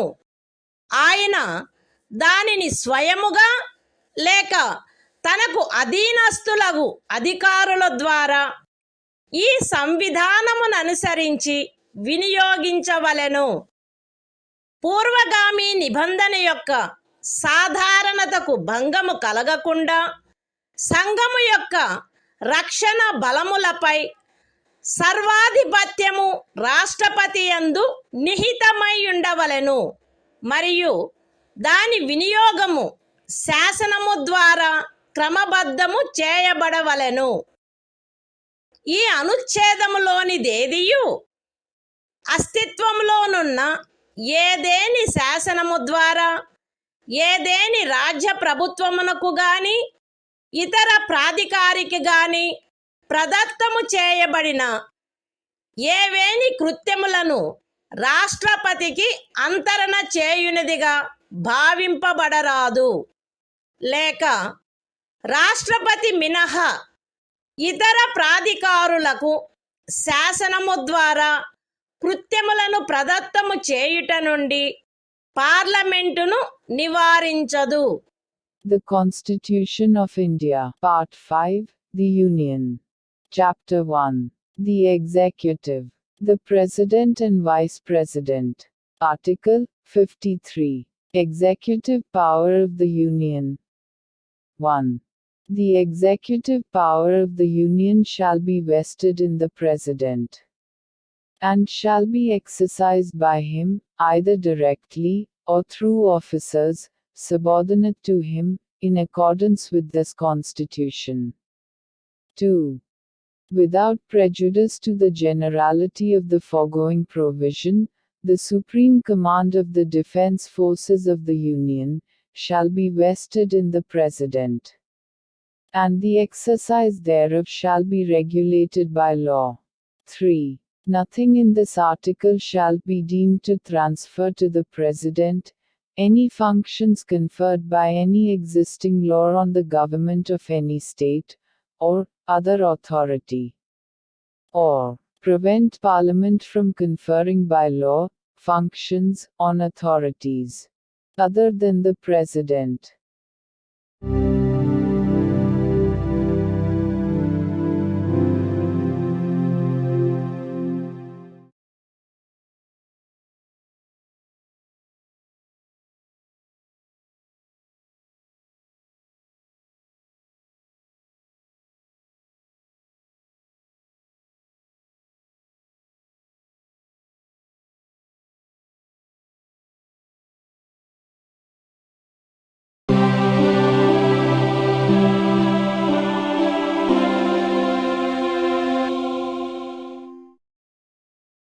భారత సంవిధానము భాగము 5 సంఘము అధ్యాయము 1 కార్యపాలక వర్గము రాష్ట్రపతి మరియు ఉపరాష్ట్రపతి. ఆర్టికల్ 54 రాష్ట్రపతి ఎన్నిక. రాష్ట్రపతి ఈ క్రింది వారితో కూడిన నిర్వాచక గణము యొక్క సభ్యులచే ఎన్నుకొనబడవలెను. పార్లమెంటు ఉభయ సదనములోని ఎన్నుకొనబడిన సభ్యులు మరియు రాజ్య శాసన సభలలోని ఎన్నుకొనబడిన సభ్యులు. విశదీకరణ. ఈ అనుచ్ఛేదము మరియు అనుచ్ఛేదము 55లోని రాజ్యము అను పదములో ఢిల్లీ జాతీయ రాజధాని రాజ్యక్షేత్రము మరియు పాండిచ్చేరి సంఘ రాజ్యక్షేత్రము చేరియుండును. The Constitution of India, Part 5, The Union. Chapter 1. The Executive. The President and Vice President. Article 54. Election of President. The President shall be elected by the members of an electoral college, consisting of a. the elected members of both houses of Parliament, and b. the elected members of the legislative assemblies of the states. Explanation. In this article, and in Article 55, State includes the National Capital Territory of Delhi and the Union Territory of Pondicherry.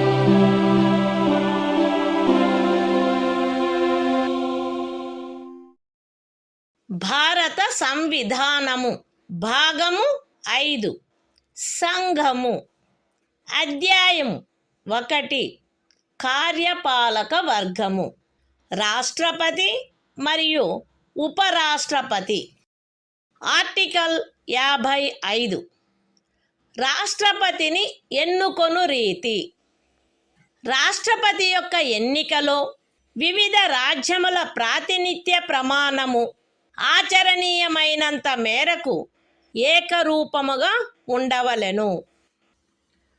రాజ్యముల మధ్య అట్టి ఏకరూపతను చేకూర్చుటకుగాను మరియు మొత్తము రాజ్యములకును సంఘమునకును మధ్య సమత్వమును చేకూర్చుటకుగాను అట్టి ఎన్నికలో పార్లమెంటులోని మరియు ప్రతి రాజ్య శాసనసభలోని ఎన్నుకొనబడిన ప్రతి సభ్యుడు ఇచ్చుటకు హక్కు కలిగియున్న ఓట్ల సంఖ్యను ఈ క్రింది రీతిగా నిర్ధారణ చేయవలెను.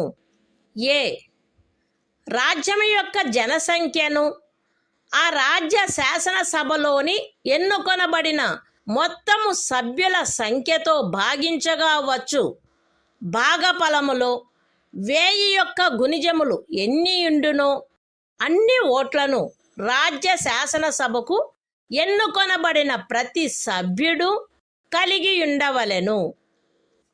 బి 1000 యొక్క సదరు గుణిజములను లెక్కించిన పిమ్మట శేషము 500కు తగ్గనిచో ఉపఖండము ఏలో నిర్దేశింపబడిన ప్రతి సభ్యునకు గల ఓట్ల సంఖ్యకు అదనముగా 1 ఓటును చేర్చవలెను.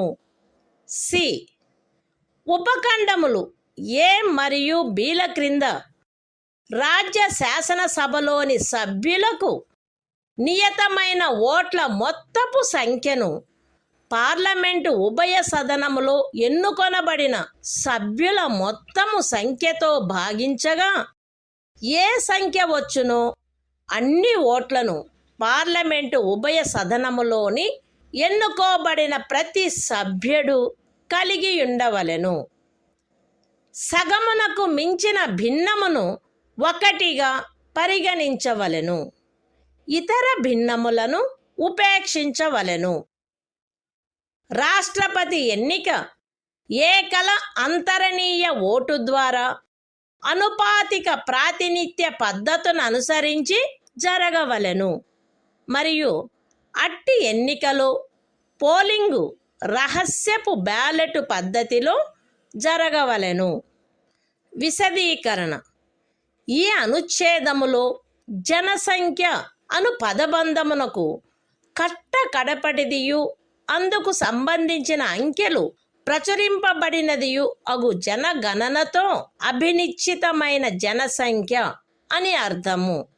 అయితే ఈ విశదీకరణలో కడపటిదియు అందుకు సంబంధించిన అంకెలు ప్రచురింపబడినట్టిదియు అగు జనగణనకు గల నిర్దేశమును 2026వ సంవత్సరం పిమ్మట చేయబడు మొదటి జనగణనకు సంబంధించిన అంకెలు ప్రచురించబడు వరకు 1971వ సంవత్సరపు జనగణనకు నిర్దేశమైనట్లు అన్వయించుకొనవలెను.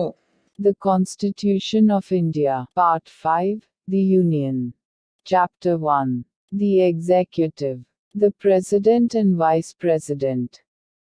Article 55. Manner of election of President. 1. As far as practicable, there shall be uniformity in the scale of representation of the different states at the election of the President. 2. For the purpose of securing such uniformity among the states, inter se, as well as parity between the states as a whole and the Union, the number of votes, which each elected member of Parliament, and of the Legislative Assembly of each state, is entitled to cast at such election, shall be determined in the following manner. A. Every elected member of the Legislative Assembly of a state shall have as many votes as there are multiples of 1,000. In the quotient obtained by dividing the population of the state by the total number of the elected members of the Assembly. B. If, after taking the said multiples of 1,000, the remainder is not less than 500, then the vote of each member referred to in subclause A shall be further increased by 1. C. Each elected member of either House of Parliament shall have such number of votes as may be obtained by dividing the total number of votes assigned to the members of the legislative assemblies of the states under subclauses A and B by the total number of the elected members of both houses of Parliament. Fractions exceeding 1/2 being counted as one and other fractions being disregarded. 3. The election of the President shall be held in accordance with the system of proportional representation, by means of the single transferable vote, and the voting at such election shall be by secret ballot. Explanation. In this article, the expression population means the population as ascertained at the last preceding census, of which the relevant figures have been published.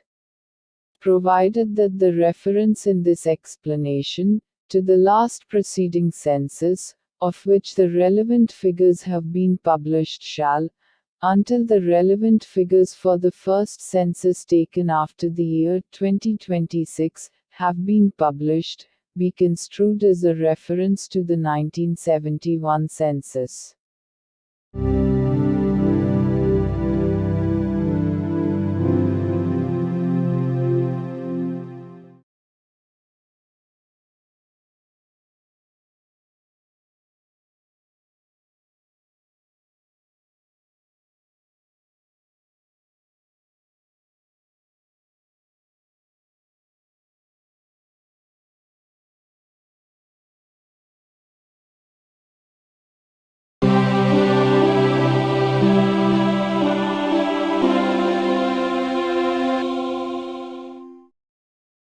భారత సంవిధానము భాగము 5 సంఘము అధ్యాయము 1 కార్యపాలక వర్గము రాష్ట్రపతి మరియు ఉపరాష్ట్రపతి article 56 రాష్ట్రపతి పదావధి రాష్ట్రపతి తన పదవిలో ప్రవేశించిన తేదీ నుండి 5 సంవత్సరముల కాలావధి వరకు పదవి యందుండవలెను. అయితే రాష్ట్రపతి తన చేవ్రాలుతో ఉపరాష్ట్రపతికి లేఖ రాయుట ద్వారా తన పదవికి రాజీనామా ఇవ్వవచ్చును. రాష్ట్రపతిని సంవిధానాతిక్రమణము కావించినందుకు 61వ అనుచ్ఛేదములో నిబంధించబడిన రీతిగా మహాభియోగము ద్వారా పదవి నుండి తొలగించవచ్చును. రాష్ట్రపతి తన పదావధి ముగిసినప్పటికీ తన ఉత్తరాధికారి ఆ పదవిలో ప్రవేశించు వరకు పదవిలో కొనసాగవలెను. ఖండము 1 యొక్క వినాయింపులోని ఖండము ఏ క్రింద ఉపరాష్ట్రపతికి పంపబడిన రాజీనామా పత్రమును ఆయన లోక్సభ అధ్యక్షునికి తక్షణమే పంపవలెను. The Constitution of India, Part 5, The Union. Chapter 1. The Executive. The President and Vice President. Article 56. Term of Office of President. 1. The President shall hold office for a term of 5 years, from the date on which he enters upon his office. Provided that a. The President may, by writing under his hand addressed to the Vice President, resign his office. b. The President may, for violation of the Constitution, be removed from office by impeachment in the manner provided in Article 61. c. The President shall, notwithstanding the expiration of his term, continue to hold office, until his successor enters upon his office. 2. Any resignation addressed to the Vice President under Clause A of the proviso to Clause 1 shall forthwith be communicated by him to the Speaker of the House of the People.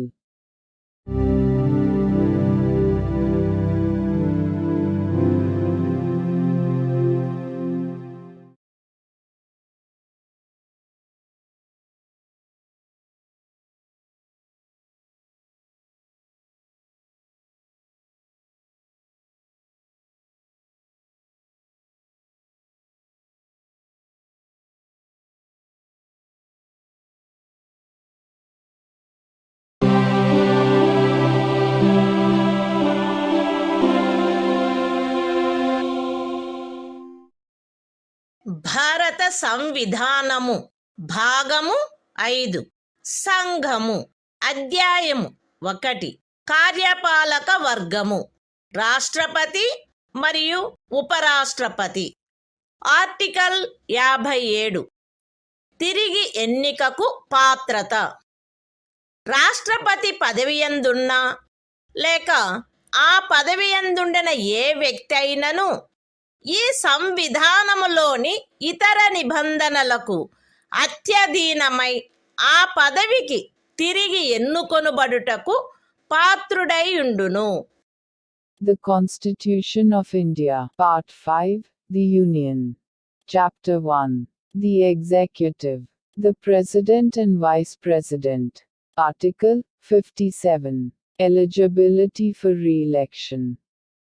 A person who holds, or who has held, office as President shall, subject to the other provisions of this Constitution, be eligible for re-election to that office.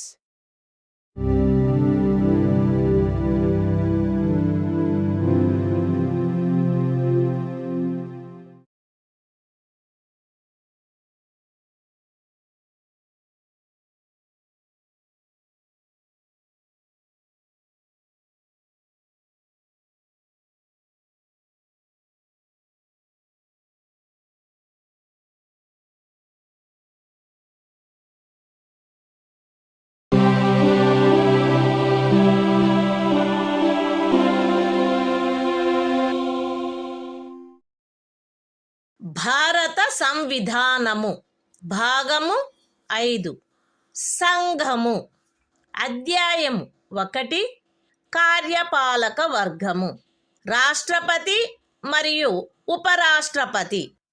Article 58 రాష్ట్రపతిగా ఎన్నికకు అర్హతలు. ఏ వ్యక్తి గాని భారతదేశ పౌరుడై ఉన్ననే తప్ప 35 సంవత్సరముల వయస్సు పూర్తి అయిననే తప్ప మరియు లోక్సభ సభ్యుడుగా ఎన్నుకొనబడుటకు అర్హుడై ఉన్ననే తప్ప రాష్ట్రపతిగా ఎన్నుకోబడుటకు పాత్రుడు కాడు. ఏ వ్యక్తి అయినను భారత ప్రభుత్వము క్రింద లేక ఏదేని రాజ్య ప్రభుత్వము క్రింద లేక సదరు ప్రభుత్వములోని దేని యొక్క నియంత్రణకైనను అత్యధీనమై ఉన్న ఏదేని స్థానిక లేక ఇతర ప్రాధికారి క్రింద గాని లాభాయుతమైన ఏదేని పదవి యందున్నచో ఆ వ్యక్తి రాష్ట్రపతిగా ఎన్నుకొనబడుటకు పాత్రుడు కాడు. విశదీకరణ: ఈ అనుచ్ఛేదపు నిమిత్తము ఎవరేని వ్యక్తి సంఘము యొక్క రాష్ట్రపతిగా లేక ఉపరాష్ట్రపతిగా లేక ఏదేని రాజ్యము యొక్క గవర్నరుగా లేక సంఘము యొక్క లేక ఏదేని రాజ్యము యొక్క మంత్రిగానున్న కారణమును బట్టి మాత్రమే లాభాయుతమైన పదవి యందున్నట్లు భావించబడరాదు. The Constitution of India, Part 5, The Union. Chapter 1. The Executive. The President and Vice President. Article 58. Qualifications for election as President. 1. No person shall be eligible for election as President, unless he is a citizen of India, has completed the age of 35 years, and is qualified for election, as a member of the House of the People. 2. A person shall not be eligible for election as President if he holds any office of profit, under the Government of India, or the Government of any state, or under any local or other authority, subject to the control of any of the said governments. Explanation: for the purposes of this article, a person shall not be deemed to hold any office of profit, by reason only that he is the President or Vice President of the Union, or the Governor of any state, or as a minister either for the Union or for any state.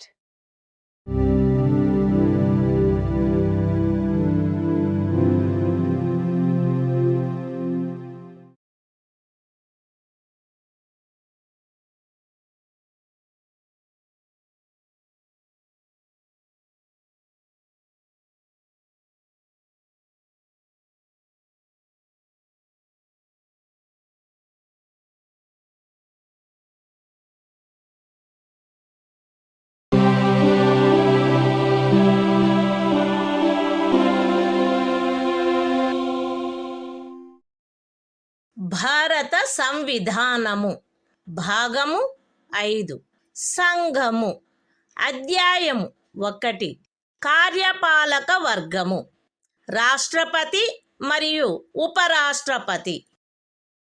Article 59 రాష్ట్రపతి పదవీ షరతులు.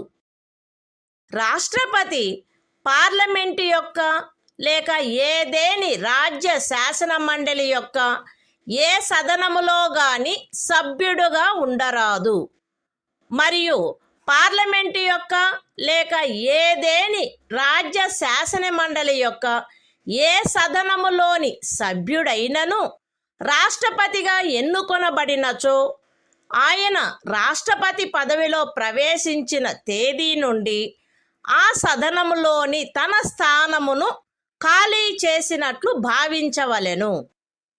రాష్ట్రపతి లాభాయుతమైన ఏదేని ఇతర పదవి యందు ఉండరాదు. రాష్ట్రపతి అద్దె చెల్లించకుండా తన అధికార నివాస గృహములను ఉపయోగించుకొనుటకు హక్కు కలిగియుండును, మరియు పార్లమెంటు శాసనము ద్వారా నిర్ధారణ చేయు ఉపలబ్ధులకు, భత్యములకు మరియు విశేషాధికారములకు మరియు తద్విషయమున అట్లు నిబంధన చేయబడు వరకు 2వ అనుసూచిలో నిర్దిష్టపరచబడిన ఉపలబ్ధులకు, భత్యములకు మరియు విశేషాధికారములకు ఆయన హక్కు కలిగియుండును. రాష్ట్రపతి యొక్క ఉపలబ్ధులు మరియు భత్యములు ఆయన పదావధిలో తగ్గించబడరాదు. The Constitution of India, Part 5, The Union. Chapter 1. The Executive. The President and Vice President. Article 59. Conditions of President's office. 1. The President shall not be a member of either House of Parliament, or of a House of the Legislature of any state. And, if a member of either House of Parliament or of a House of the Legislature of any state be elected President, he shall be deemed to have vacated his seat in that House, on the date on which he enters upon his office as President. 2. The President shall not hold any other office of profit. 3. The President shall be entitled without payment of rent to the use of his official residences, and shall be also entitled to such emoluments, allowances, and privileges as may be determined by Parliament by law. And, until provision in that behalf is so made, such emoluments, allowances and privileges, as are specified in the second schedule. 4.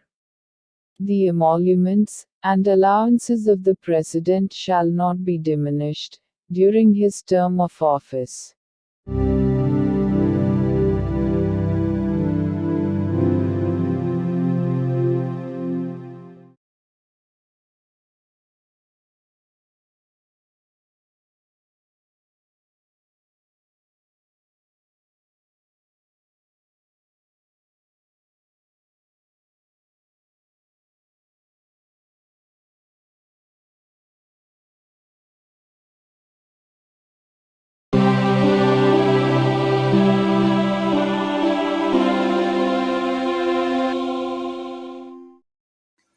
భారత సంవిధానము భాగము 5 సంఘము అధ్యాయము 1 కార్యపాలక వర్గము రాష్ట్రపతి మరియు ఉపరాష్ట్రపతి article 60 రాష్ట్రపతిచే ప్రమాణము లేక ప్రతిజ్ఞ ప్రతి రాష్ట్రపతి మరియు రాష్ట్రపతిగా వ్యవహరించు లేక రాష్ట్రపతి కృత్యములను నిర్వహించు ప్రతి వ్యక్తి తన పదవిలో ప్రవేశించుటకు పూర్వము భారతదేశ ముఖ్య న్యాయమూర్తి సమక్షమున లేక ఆయన హాజరు లేనప్పుడు సర్వోన్నత న్యాయస్థాన న్యాయాధీశులలో అందుబాటులోనున్న వారిలో అందరికంటే సీనియర్ న్యాయాధీశుని సమక్షమున గాని ఈ క్రింది రూపములో ప్రమాణము లేక ప్రతిజ్ఞ చేసి దానిపై చేవ్రాలు చేయవలెను.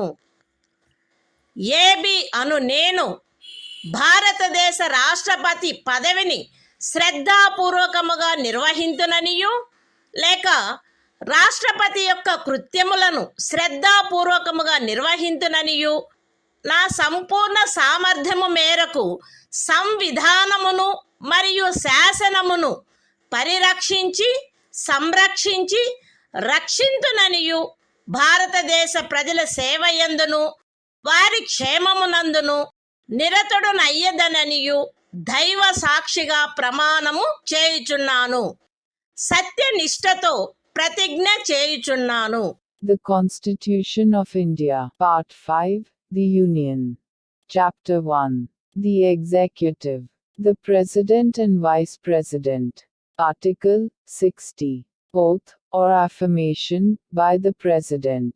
Every President, and every person acting as President, or discharging the functions of the President, shall, before entering upon his office, make and subscribe in the presence of the Chief Justice of India, or, in his absence, the senior most judge of the Supreme Court available, an oath or affirmation in the following form, that is to say, I, A.B., do swear in the name of God, that I will faithfully execute the office, solemnly affirm of President, or discharge the functions of the President of India, and will to the best of my ability, preserve, protect and defend the Constitution, and the law, and that I will devote myself to the service and well-being of the people of India.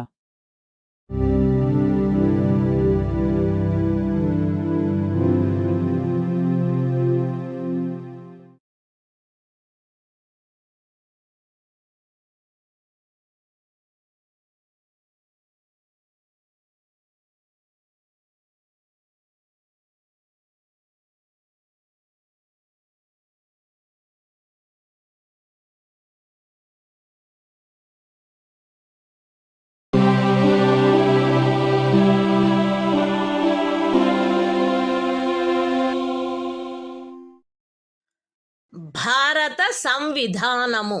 భాగము 5. సంఘము. అధ్యాయము 1. కార్యపాలక వర్గము.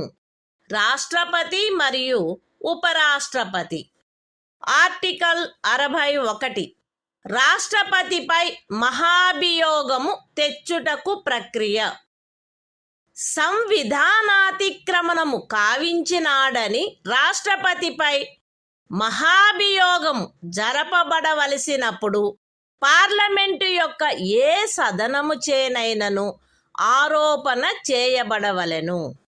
అట్టి ఆరోపణ ఏదియు అట్టి ఆరోపణ చేయు ప్రతిపాదన గల తీర్మానమును ప్రస్తావించవలెనను ఉద్దేశము తమకు కలదని ఆ సదనము యొక్క మొత్తము సభ్యుల సంఖ్యలో 4వ వంతుకు తక్కువగాని మంది చేవ్రాలు చేసి వ్రాతపూర్వకముగా నోటీసు ఇచ్చిన పిమ్మట కనీసము 14 దినములు గడిచిన తర్వాత ప్రస్తావించననే తప్ప మరియు అట్టి తీర్మానము ఆ సదనము యొక్క మొత్తము సభ్యుల సంఖ్యలో 3/2 తక్కువ కాని అధిక సంఖ్యాకులచే పాస్ చేయబడిననే తప్ప చేయబడరాదు. పార్లమెంటు యొక్క ఏ సదనమైనను అట్లు ఆరోపణ చేసినప్పుడు 2వ సదనము ఆ ఆరోపణను దర్యాప్తు చేయవలెను లేక దర్యాప్తు చేయించవలెను. మరియు అట్టి దర్యాప్తు జరుగునప్పుడు హాజరగుటకును ప్రతినిధిని పంపుటకును రాష్ట్రపతికి హక్కు ఉండును. దర్యాప్తు ఫలితముగా రాష్ట్రపతిపై చేయబడిన ఆరోపణ స్థిరపడినదని ప్రఖ్యానించు తీర్మానము ఆ ఆరోపణను దర్యాప్తు చేసిన లేక చేయించిన సదనము యొక్క సభ్యుల మొత్తము సంఖ్యలో 3/2 తక్కువ కాని అధిక సంఖ్యాకులచే ఆమోదించబడినచో అట్లు ఆమోదించబడిన తేదీ నుండి ఆ తీర్మానము రాష్ట్రపతిని పదవి నుండి తొలగించు ప్రభావము కలిగియుండును. The Constitution of India, Part 5, The Union. Chapter 1. The Executive. The President and Vice President. Article 61. Procedure for impeachment of the President.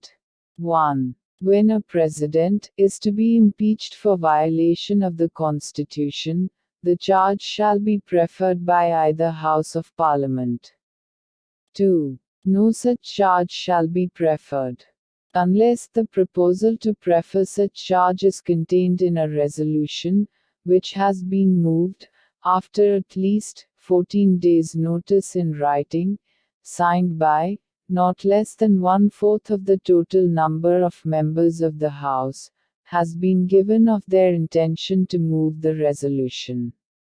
And such resolution has been passed by a majority of not less than 2/3 of the total membership of the House. 3. When a charge has been so preferred by either House of Parliament, the other House shall investigate the charge, or cause the charge to be investigated, and the President shall have the right to appear, and to be represented at such investigation. 4. If as a result of the investigation, a resolution is passed by a majority of not less than 2/3 of the total membership of the House, by which the charge was investigated, or caused to be investigated, declaring that the charge preferred against the President has been sustained, such resolution shall have the effect of removing the President from his office, as from the date on which the resolution is so passed.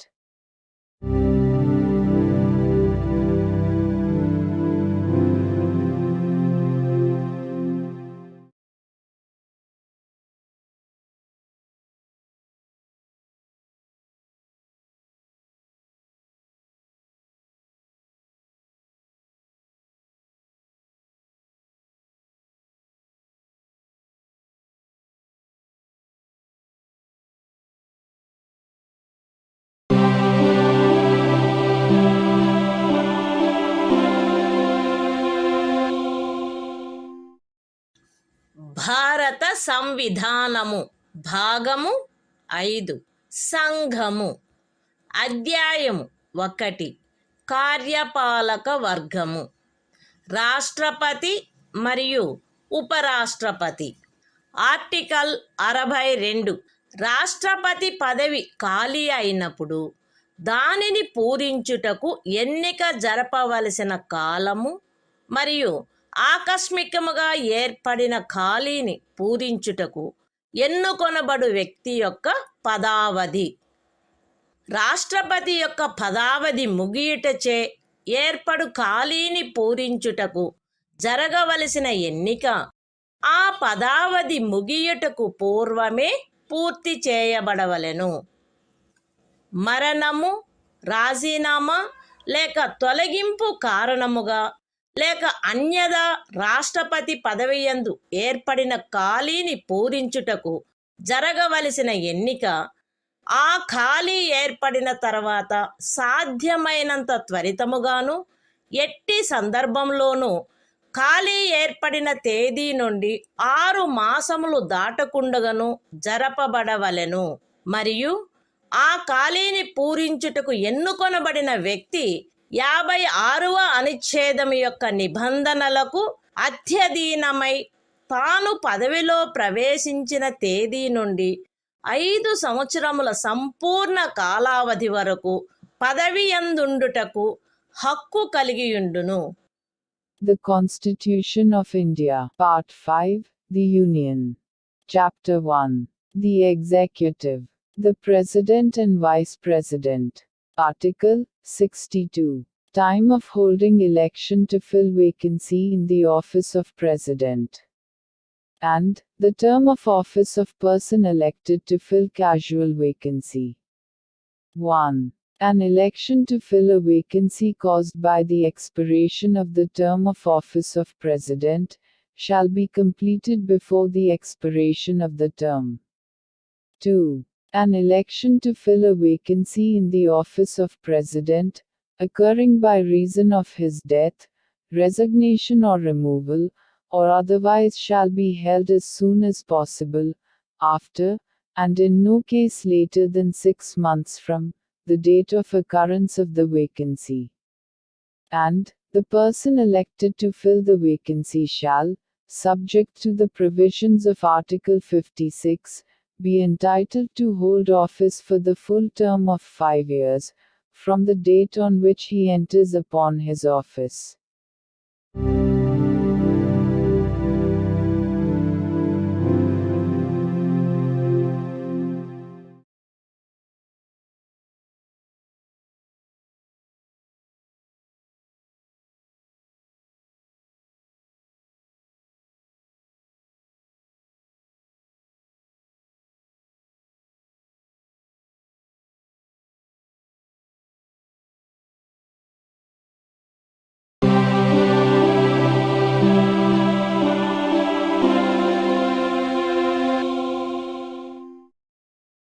భారత సంవిధానము భాగము 5 సంఘము.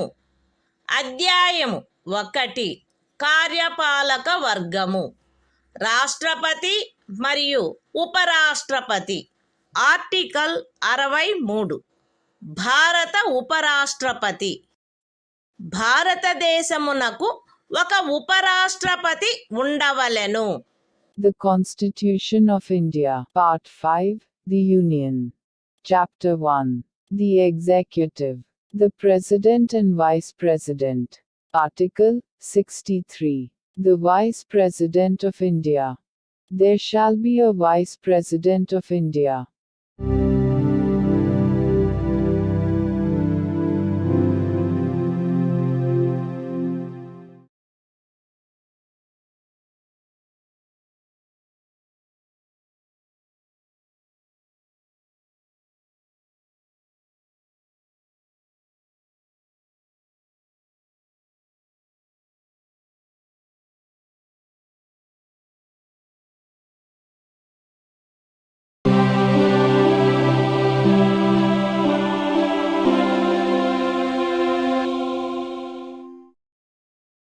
భారత సంవిధానము భాగము 5 సంఘము.